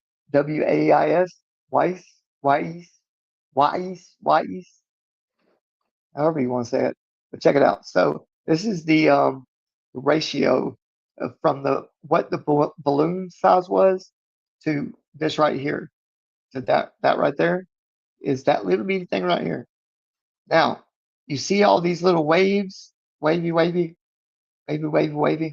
Okay, it's basically the path of least resistance, right? And you see how it's kind of like long drawn out waves, which means it's not as powerful. But you'll see here in a second where they illustrate about, if from the ground now, from the IceCube neutrino detector, when they take in and read and calculate and bundle these neutrinos and the power that they give off, they then turn around and redirect from the ground up to Puyo, to right here, what you're seeing on the left. This is an actual one-to-one representation, and I'll show you the real thing here in a minute, but you have to get it in your mind, though. This is what reads up in the upper atmosphere or in low Earth orbit, that little thing. Okay. All right. So they're talking about the vertically polarized. Sorry about that. Let me downsize this one. It's a little big for me. And let me come to chat real quick and see if you guys have any questions or remarks. I'd be happy to answer them. Okay, let's see. Sue, what's up? Sue's still here? Yeah, that's crazy, ain't it? Oh, and it gets a lot deeper. Okay. At least twice a year, I would see a reflection of the sun very high up for 10 seconds. Might have been reflection of a silver bullet. Yes, you never know. You never know. I hope you're not just being sarcastic, but I hear you, see, like that would be trippy, wouldn't it?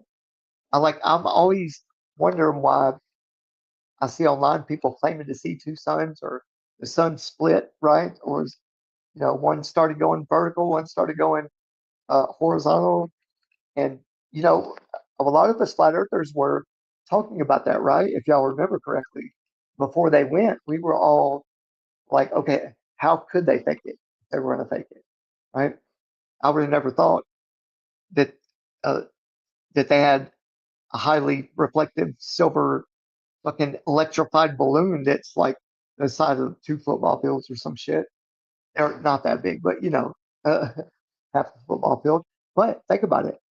If you were doing a comparison from being on the ground looking up at 120,000 foot, right, elevation, and seeing a very, very bright light, so bright you had to put on your glasses, and it's the polarization of the ice, how bright that is, and playing a factor of the brightness. Dude, they could very easily have said, "Hey man, let's beam steer this motherfucker up and down and get them out of here." Tell them there's bad weather coming, and then shit. Hell, we got it recorded then. Now what are flat earthers gonna say? Something like that. I know I'm a conspiracy theorist by heart, so I think that's what happened in my mind. But okay, let's see. The AE map is legit, but sun doesn't behave like they think. Right. It's more of a the mean sun does, right? Not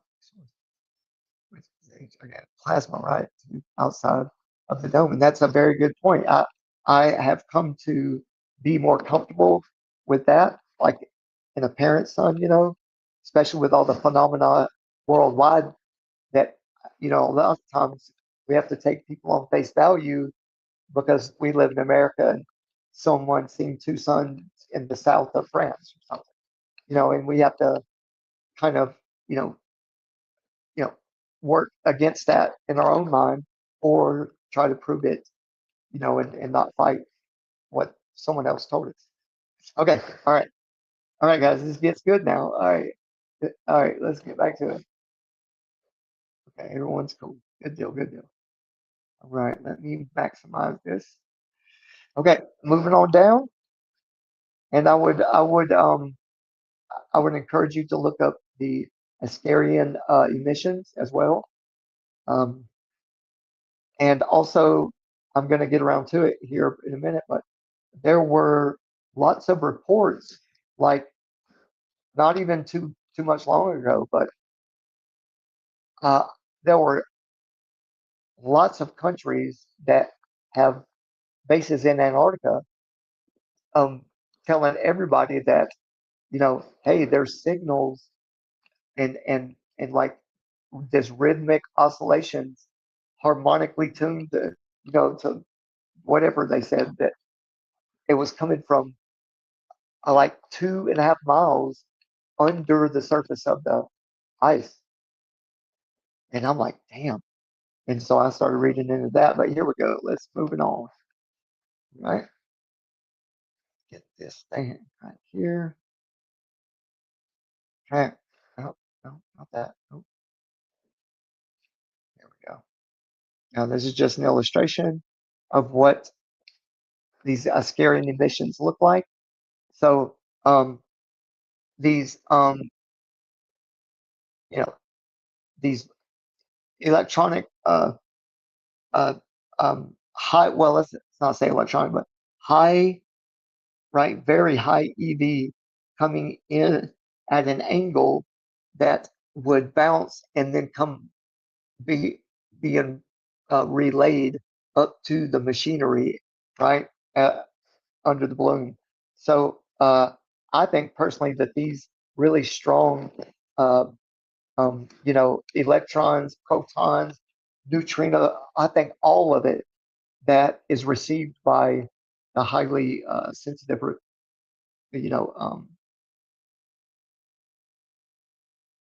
a highly sensitive neutrino detector there on the balloon.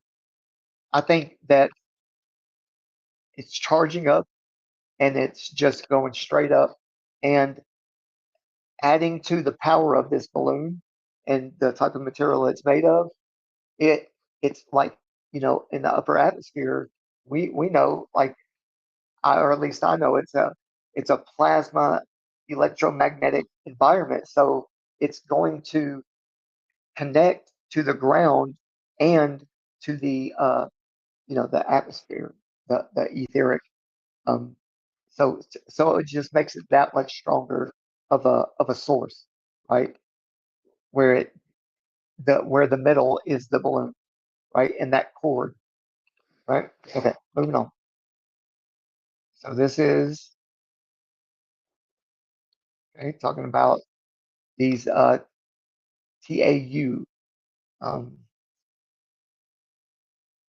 So we're talking about the geomagnetic emissions, the Ascarian emissions in the atmosphere between the ice and the balloon. So that's the charged part of it. Okay, and they can measure it from the ground. This tau neutrinos, right? This little pink dotted line here at the bottom. Okay, that's the relay coming from wherever in the atmosphere down to the ice, to the damn it, I'm getting tongue tied, to the neutrino detector, right? And then it's sent up through the Ascarian, right, the atmosphere, and and that's, once you amplify it enough, you can steer that balloon wherever you want, as long as there's 2 or more of these relay stations. We call them telescope or whatever, radar. In the South Pole, there's a bunch of stations down there, but anyway, you get the point. Like at 120,000 feet, you can steer that balloon wherever you want and feed it as much energy as you need.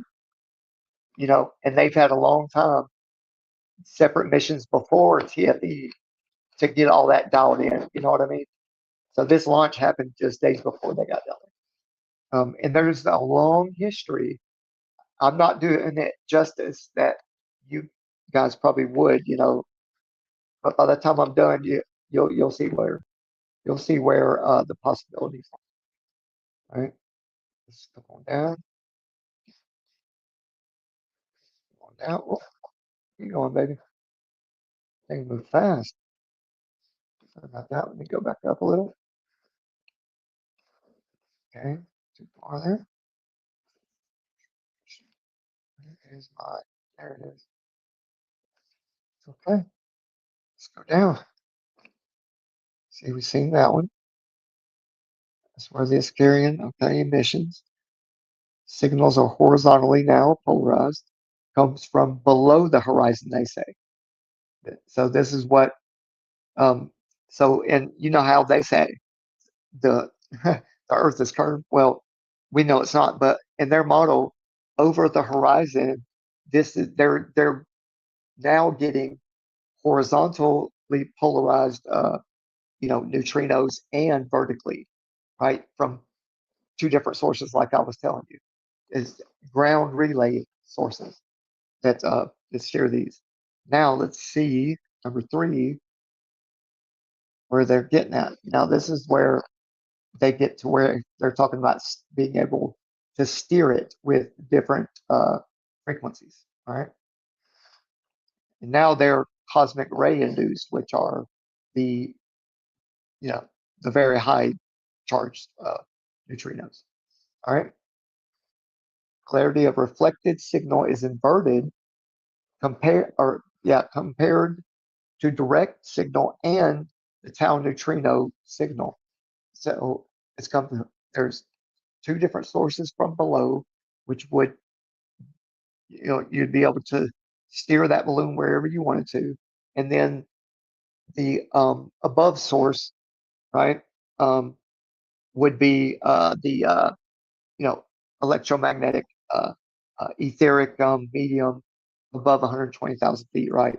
And that balloon is now got 3 different sources of energy that it's dealing with.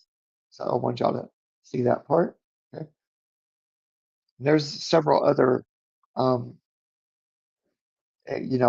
experiments that have been done. This is just one. Yeah. So this is where the ground-based upgrade I was telling y'all about these about the so this would be the South Pole. You'll see my mouse here.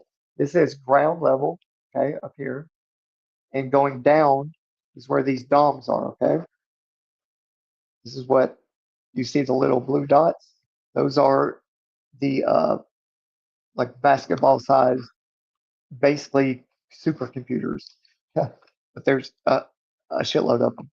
And now here's the layout from the top looking down. Okay.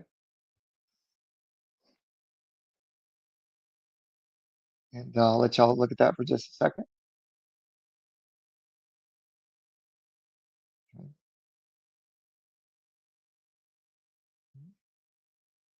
So the PUIO, the airborne detector, neutrino detector, is basically, you could just look at it like the middleman, I guess you could say, right? So you're going to get some very, let's say, interesting effects, right? And imagine how they're stimulating the technology that's inside that sphere, right? And we'll get into that here in a second, but that's not just a hollow balloon. I mean, although it is, but it's not completely. Okay. Okay. I'm going to move on down. If you guys want to come back to it here in a little bit, you can, but I'm going to make it a little quicker and not talk too much. Okay. But you see what's going on here, right? So right here is the very bottom layer, right? Or no, I'm sorry. Yeah, so that's what's there now. And in between each one of these purple little dots is one of these huge layouts, right? So you have these inside of those, these inside of these, which are inside of those, and then same here. Okay, here is inside that little bitty section, and then that whole section here is that little bitty section, and this whole section is that little bitty one. So you get the point, right? There's a shitload of a shitload of technology that I can't even barely fathom it. But what they did is they made an artificial sun, and they fooled everybody that went down there. That is, if it was a real experiment, and they went down there in good faith, right? And they were just prophesying that everything was going to go perfect, right? And we were going to see what no one else had documented before them. They were going to be the end all be all 24-hour suns in the within the Arctic Circle, right? Well, I say they whoever they are has some badass technology already, and we haven't even got into the inside workings of what was up in the air, right? As a duo. All right, here we go. This is a clip. Okay.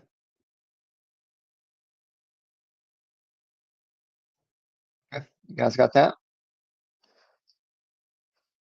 Okay. So this was Puleo is scheduled to fly in December 2024. Yep. And I'm pretty sure it did. Okay. I wasn't down there, but I would have loved to have been down there. Now, here's the team that built and is very familiar with the systems. This is Anita right here. Okay, and there's the flights that she took. And I say she because she is the little sister of Puleo. Okay, those were the 4 flights prior to this flight in Antarctica. And it is a long duration balloon, which means after looking into it, about a month to 2 months is like the max that anyone's done so far with this brand and this type of detector emitter, I should say. But you can see the size is pretty fucking big. All right, going down, and this is just talking about flights. Okay, the background of Anita. Okay, and what she picked up, which I was happy to read this, but it was called mystery events.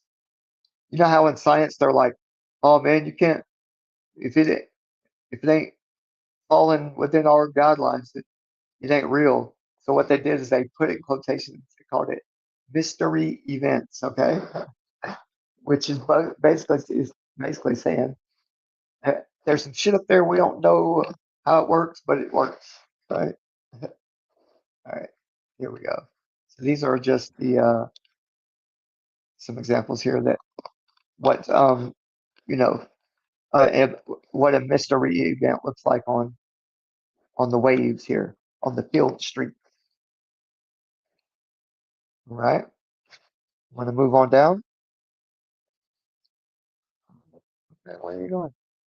Oh, don't leave me. You going? Save me. Get down. Oh, there we go. Okay, and there's Anita on. Or no, this is oh no, sorry. This is Puleo, and you can see it up on a crane here. You can see what it looks like compared. It's about, I don't know, maybe not twice as big as Anita, but it's her big brother. Okay. Now this is talking about how much more capable and how much stronger it is compared to Anita. Orders of magnitude there, at least twice.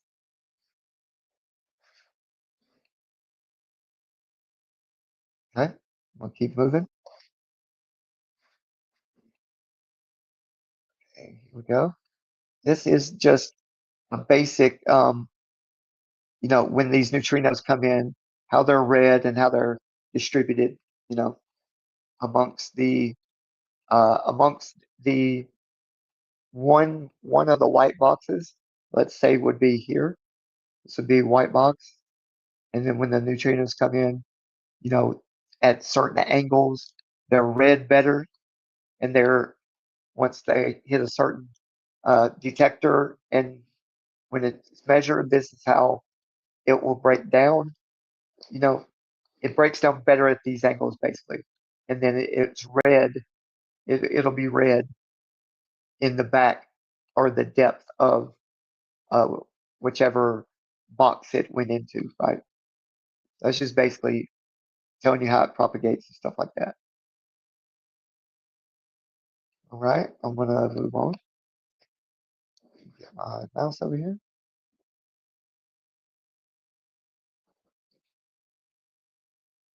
Yeah, this is about the tool that does the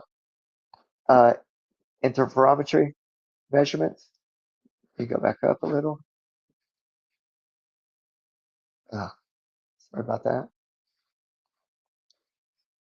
So there you go. Well, I'm just gonna leave it for 1 second,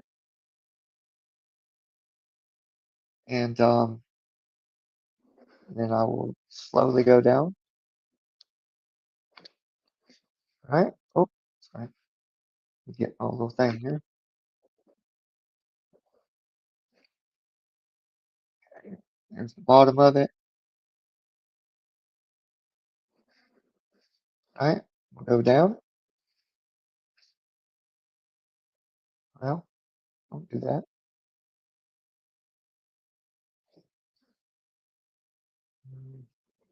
So I'm not too boring. There you go. This is the real-time interferometric phased array trigger system. Okay. That's you could tell that was a high school student that wired that guy. He's like, screw it. Just gonna put up just match up the colors, man. It'll be all right. Okay. Let's go down. Here's one more look at it. Or no, this was Anita that flew. That's right. It flew. That's them side by side, basically. You see on the right is Puyi. Yeah. And this is the third Anita. And I'm pretty sure there's 4 Anitas. Right? So it's a third a bigger in certain areas and a third smaller in certain areas. About the antenna frequencies and stuff. How it's collected. Puyo does the majority frequency gathering and sorting, I guess. Frequencies of interest. All right. Moving on. I got about 2 or 3 more of these. And oh, I like this one. This is okay. So on the left, showing you the geometry patterns of what you would see, basically from the bottom. And this is how I think either the illumination was fed up to that big. Now, if this is real, guys, just take this all with a grain of salt and just, really do your own deep dives. Okay, I'm just giving you what I see from the I'm not just taking just 1 or 2 elements of my research. This took me a while to even be like, oh shit, I feel comfortable to bring this to the Foundry, and let them determine on their own what they think, what they believe. So my thing is that this is from a different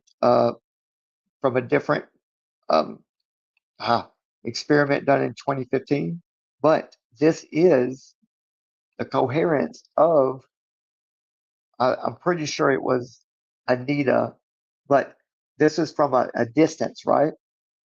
This is from a distance. Now, what does that show you symmetrically and geometrically? what does that center dot tell you? For one, it tells me that that's a hot motherfucker in a cold environment. Okay, it's all blue and teal and right. And it also tells me there's a lot of fucking energy being output at that point. Okay, that's that, and this is telling you the elevation angle, right, of incidence here, degrees. I'm sorry, right, angle of incidences.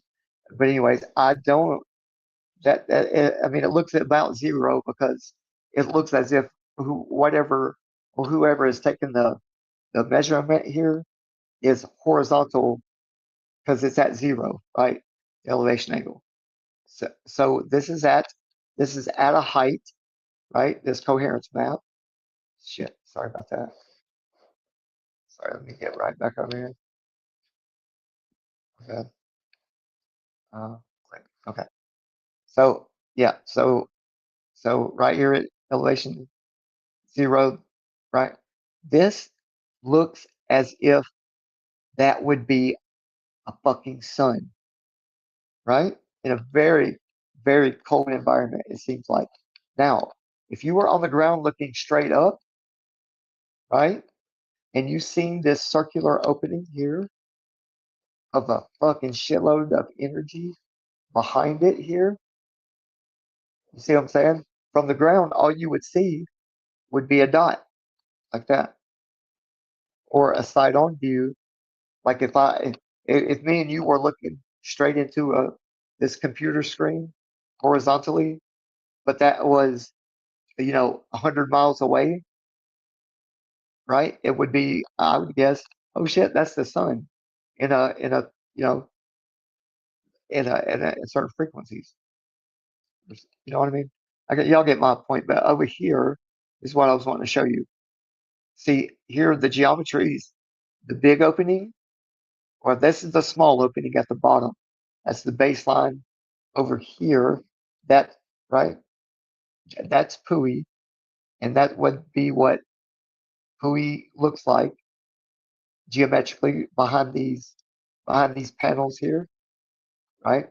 That would be like a bigger opening going to a narrow opening at the bottom. But this is showing you something different, right? It's not showing you what I'm talking about. This is just showing the correlation up, right? Of how this measurement here is being read through frequency, right? Or amplitude, however you want to say it. But this is saying this is the measurement versus the delay. This is measurement versus the direction, right? And this right here is perfectly symmetrical. This here, this is the side measurement because right here it's not, see the brown squares here is off to the side. Okay, it's not straight on. That's why this dips off a little bit here. This is more central. That's why this is more centered here. Or level, I don't, however you want to say it. But all right, I'm kind of hurting, so I'm gonna move on a little quicker at this next couple. Here you go. This is just talking about the right when when it gets up high enough and in the ground station starts to take their measurements, it's taking in what they term air showers, right? But it's just you're so high up, there's not any resistance to many particles or these neutrinos, right? So you're getting air showers, what they call it, right? It's content, right? It's lower frequency content than in ice neutrino, right? So the embedded DOMs in the ice on the ground, that's what it's talking about. You get more of an air shower up here, better readings, basically. Right? So we're going down. Okay. Mystery events. Let me go up just a little bit there. I went too far.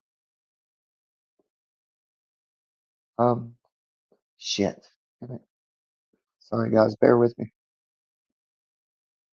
My fingers don't work real good half the time. And one more. Here we go. Just want y'all to be able to read that. See, this is your antenna. Okay. All right, coming on down. We only got 2 or 3 more and we're done. Oh, this is talking about okay, instrument subsystems. Okay. This is giving you, 50% more, basically 2 times, 2 times channels, 2x channels. All right, there's some stats here. I'm going to let y'all read the stats, and then I'm gonna book it on down. Okay. All right. This is just basically compared to Anita 3.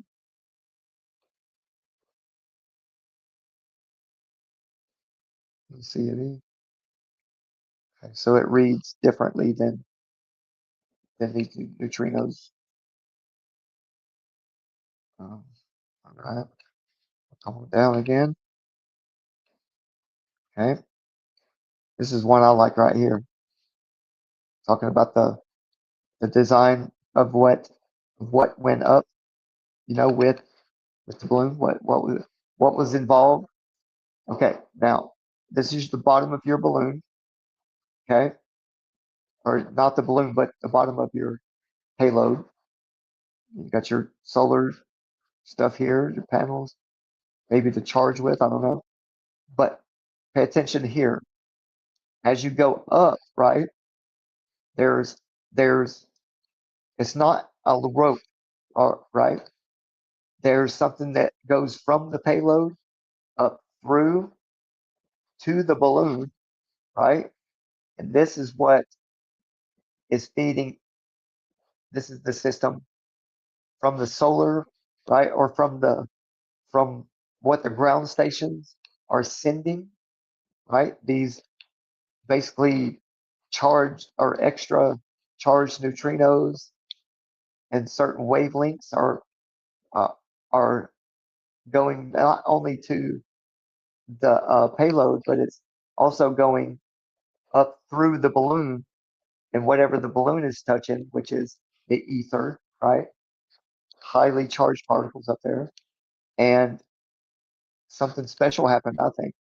I think they're not going to tell you all the truth, right? Like they never do. But I think that motherfucker lit up like a Christmas tree on New Year's Eve. All right. And I'm going to take a quick break here after this last one because I'm kind of hurting.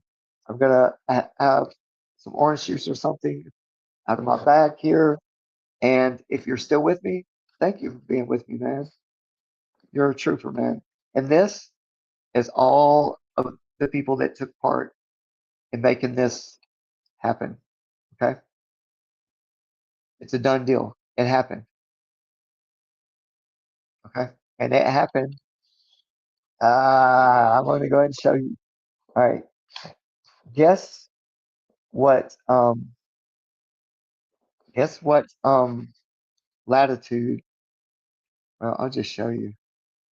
1 second. Let me go down here. All right. I'm going to pull up how close. Right. Let me show you how close. Where are we at here? I think it's here, right? No. Let's see. How come I can't see all my stuff? Huh.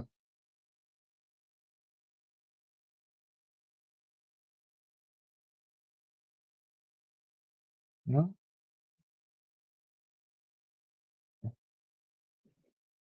There we go. Okay. Here we go. Now, Let me find the latitude, longitude I had a while back. Put it on here.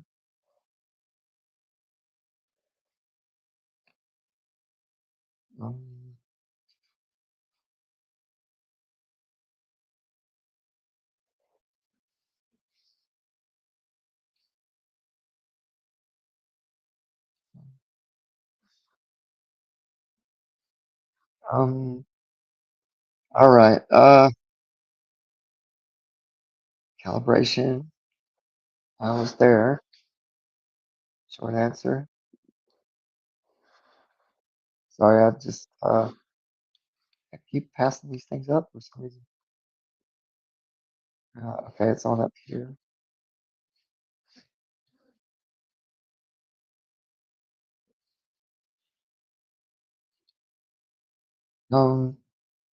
Yep. I'm gonna play some music, guys, but let me find the coordinates that I had earlier. Physical parallels, context, you asked. Here it is. Check this shit out. I'm gonna leave y'all with this thought for a couple minutes, okay? But I asked about how close together was West Antarctic ice sheet and Union Glacier Camp. And here's your answer, ladies and gentlemen. Right there is where they launched from. Right there is Union Glacier Camp. So how about them fucking apples? And they launched either a day or two, or I don't know, maybe right before they got there. But I do got articles more articles that we'll read about, in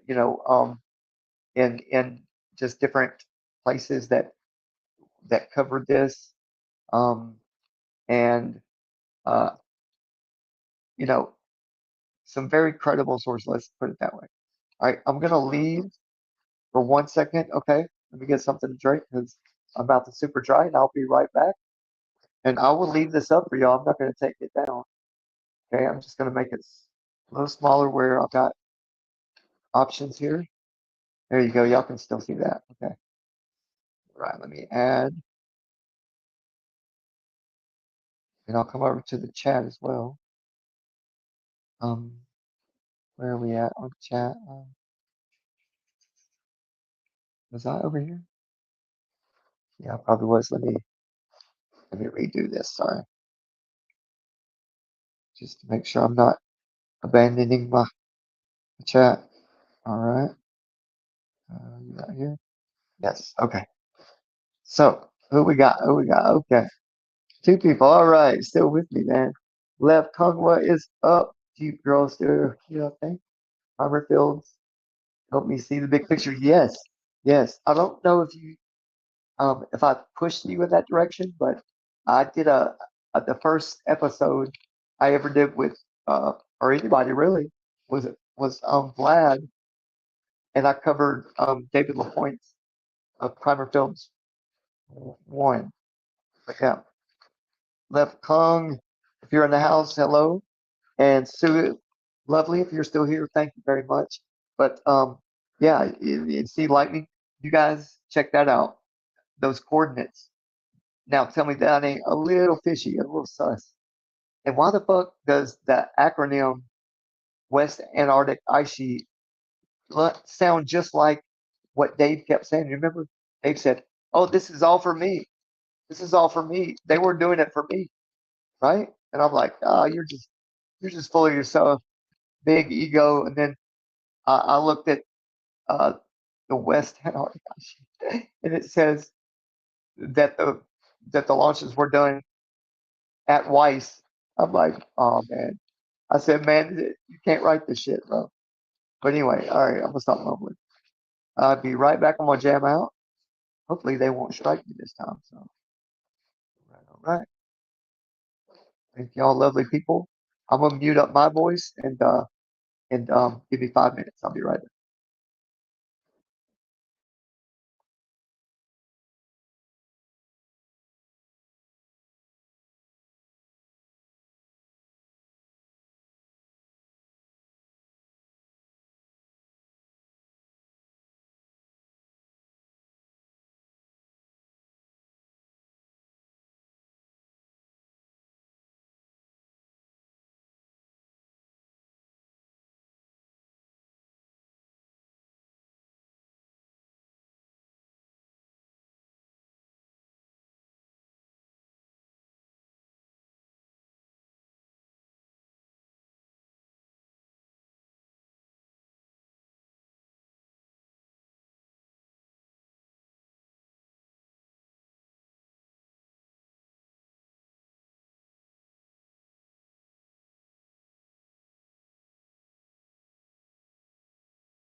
Okay.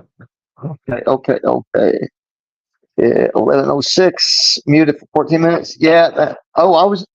Shit. I was muted the whole time, bro. Damn. Sorry about that, man. Damn, I feel like a jackass now.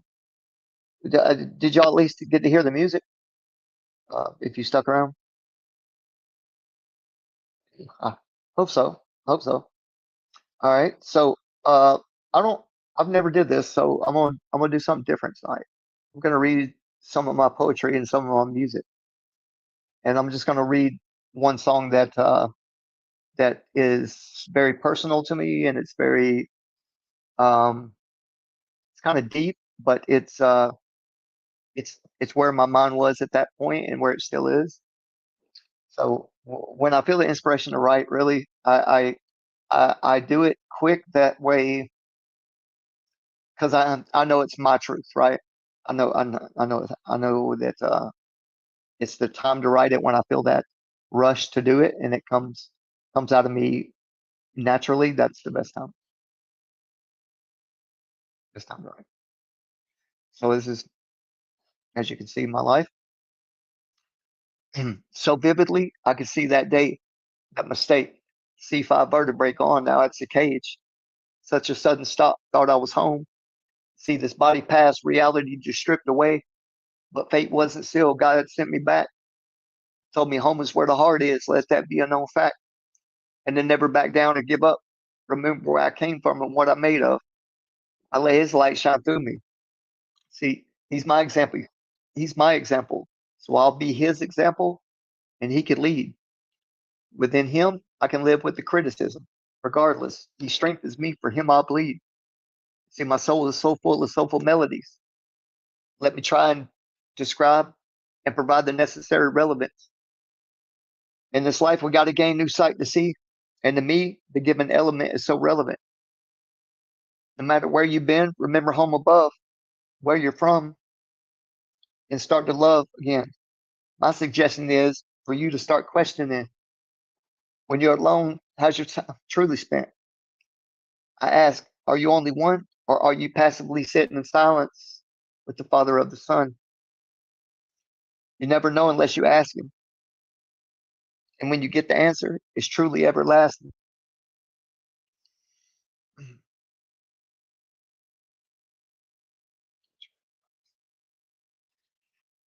Now I look forward and tell your problems to pipe down. Death tried to hold me, or death tried to hold them, but he moved right past it. That's where I get my passion. So on any given day, I'll face my fears and gas it. Take off in any way I can face off with the ones that doubt, maybe help get their mask off. Last but not least, I'm a sinner, but in him, a winner. Let's give more. So together we can blast off. That's the first verse. All right. Let me go to the second verse here. All right.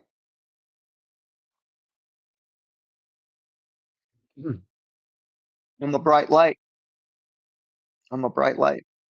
I'm a bright light. And so are y'all. I'm a bright light. He set me a place at his table. Like my last dinner, I'm hungry, smashing big boy bites. I claim the plate. All right, now I'm full from the message. I'm sorry. I clean the plate. All right, now I'm full from the message in the lessons.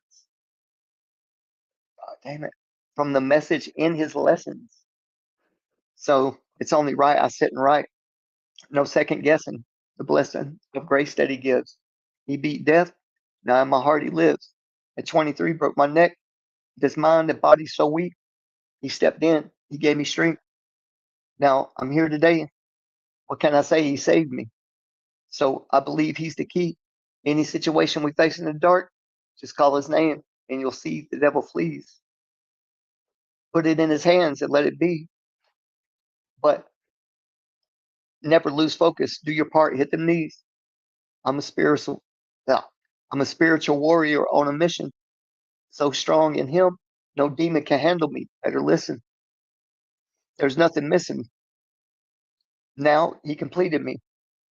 So I could give his word, try and plant his seed.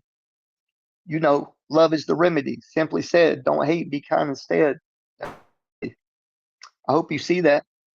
I hope you feel his presence. Please hear my word. They're his presence. And he told me, don't hold back with the message that you needed to hear, that you could beat fear. For me, it's so clear. I was going to crash, kept my faith, and I'm still here. And God is so near. We all have our own path. We all suffer. We can all keep falling down, or we can help each other. God says to walk a narrow path, not wide.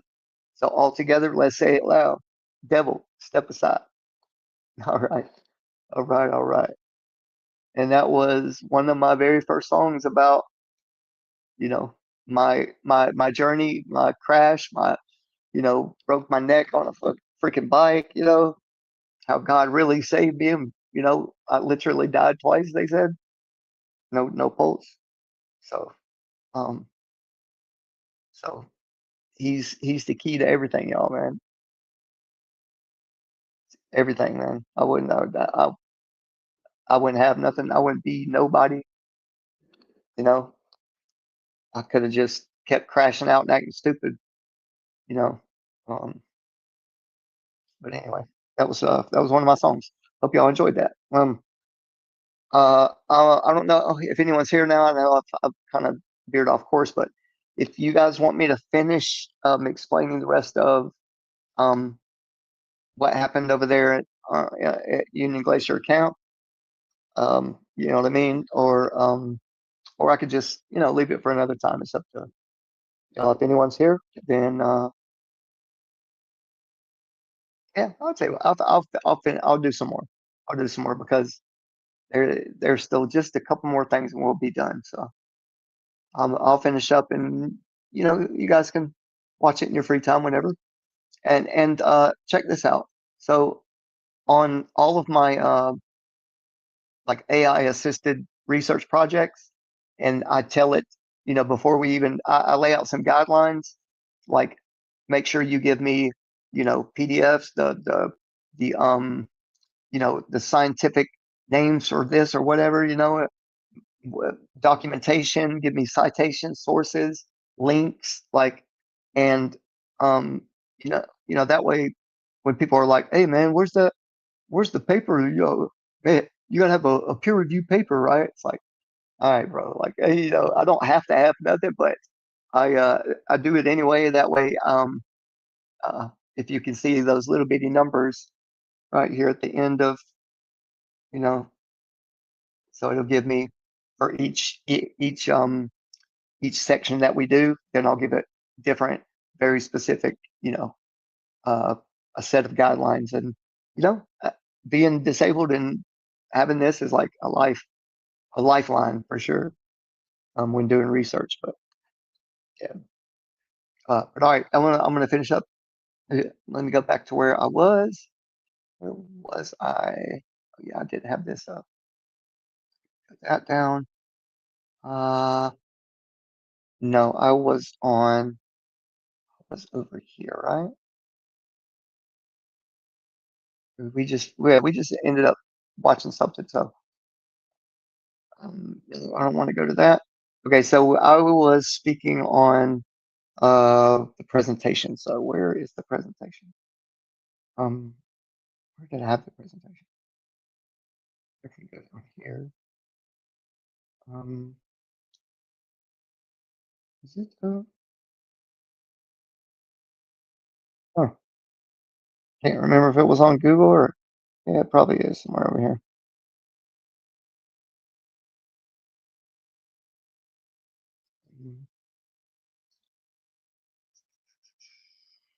It was the presentation, but it could just be on one of these. No, but on that.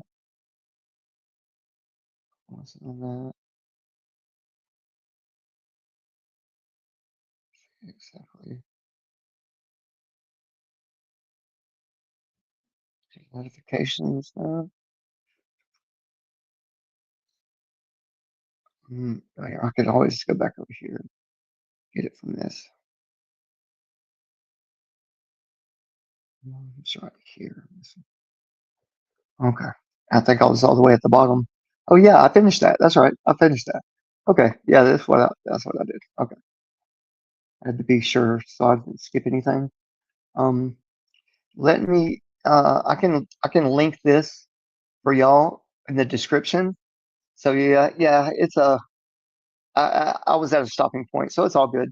It's all good. And if I went too fast, you guys can go back and rewatch it in your own time whenever it's convenient for you guys. But I'll end with this. I'll say this, that usually when three or four things kind of tie together and they're all pointing in the same direction, like, why didn't I hear anything about this? Like, why was this, and if anybody did know about these launches and the capabilities and the upgrades to these, very nearby stations and like, all this high technology, and we all could never find 24 hours consistent, right? Like South Pole stationed or New Zealand stationed, like, you know, where there were all these gaps in the coverage of the sun, like it would roll over and like, it looked weird. The shadows didn't look right in a lot of videos. And then, you know, we were all like, okay, so if no one's ever really like provenly beyond a shadow of a doubt that had 6 months, much less one day, but 6 months of 24-hour sun in, within what, 80 degrees, like anything 80 degrees and, inward, which there are several stations that are at 80, right? Which McMurdo was right there, and a couple of other places there. My point is, like, there should be plenty of easily accessible evidence of 6 months. We need 6 months because, well, first, it would have been 6 months. Now we live on a pair. I forgot. But even with the pair, like, come on, where's all the Analema, like, pictures from these stations showing 3 months consistent 24-hour sun? And not to mention how high the TFE footage was. Like, they didn't get below like what, like 20 something degree, above the horizon. You would think that at 80 degrees or 79, they'll say that there would be, it, especially at the beginning of the summer season, that that sun would be right on the horizon and then go up to like, a certain angle, and then over the 3 months, it would have worked its way higher up, in off the horizon, and it would get to a certain point, which they call Capricorn, right? That 20 something degree angle. And you would think, or, some people make it a big deal. Oh, there's 3 months. Of course, there's 3 months. Okay. Well, if you think about it, it's only a month and a half then that it's just on the horizon, right? Up to Capricorn's height or, angle. And then that would be at a month and a half, that would be the tip top highest that sun would ever get at 80 degrees, right? Or much less 90. See, people, man, look, I got to remember that. If y'all can help me remember yeah, at a month and a half, it would start going back down toward, at 80 degrees, looking back north, it would go back down to the horizon in only a month and a half from its peak at 80 degrees, right? You see what man, dude, they got to, anyway. I hope y'all enjoyed this, this, whatever it was. I don't know, no title. I'm not a professional, like, sales pitchman for the, Hui and Anita, but I damn sure hit that out of the ballpark. Anyway, I gotta stop acting goofy, man. I'm hurting now on my side. But yeah, okay, here we go. A quick goodbye. Hui is a type of very rare owl. Okay, for one, it's native to Hawaii. Okay, Pueo is the mascot, right, for the sun, the fake sun, the fake 24-hour sun. I will declare that shit. The fake 24-hour sun now, right? I have more evidence. There we go. It's a big fucking silver sphere that's highly reflective, and they put the owl. They just dangle that little mascot right in your face, right? And guess what? It's called Osseo Flames.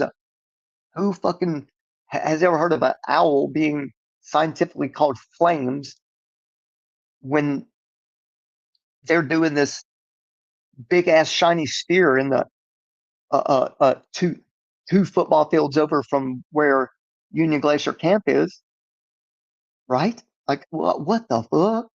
Nobody, man. All right, we'll get back into it. I love y'all, man. I gotta get the fuck off here because I'm gonna get angry and I'm gonna start punching my screen in the owl face. Owl just staring right at me, man. Anyway, all right. I hope y'all enjoyed this. Much love to you all, and I hope that God brings you and whoever you're with peace at some point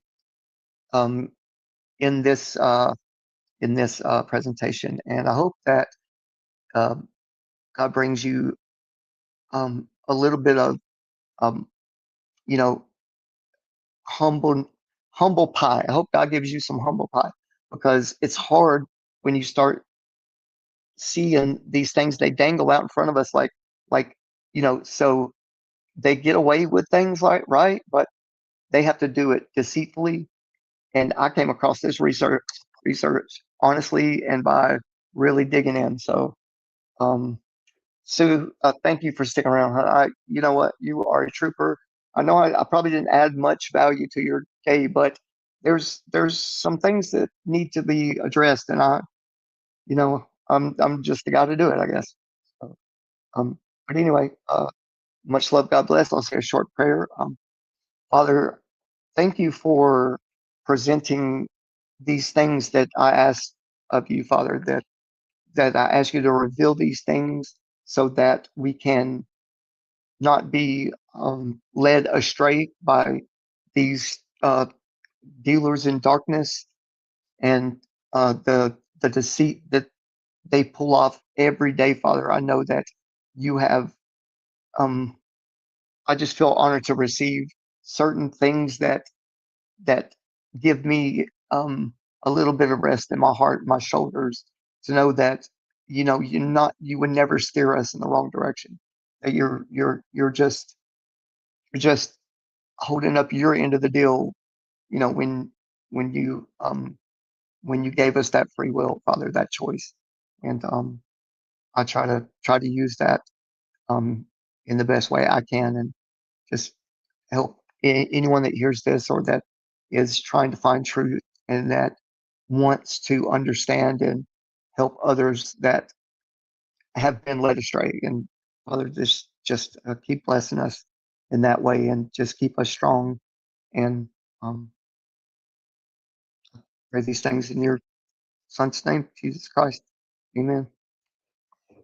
Have a good night.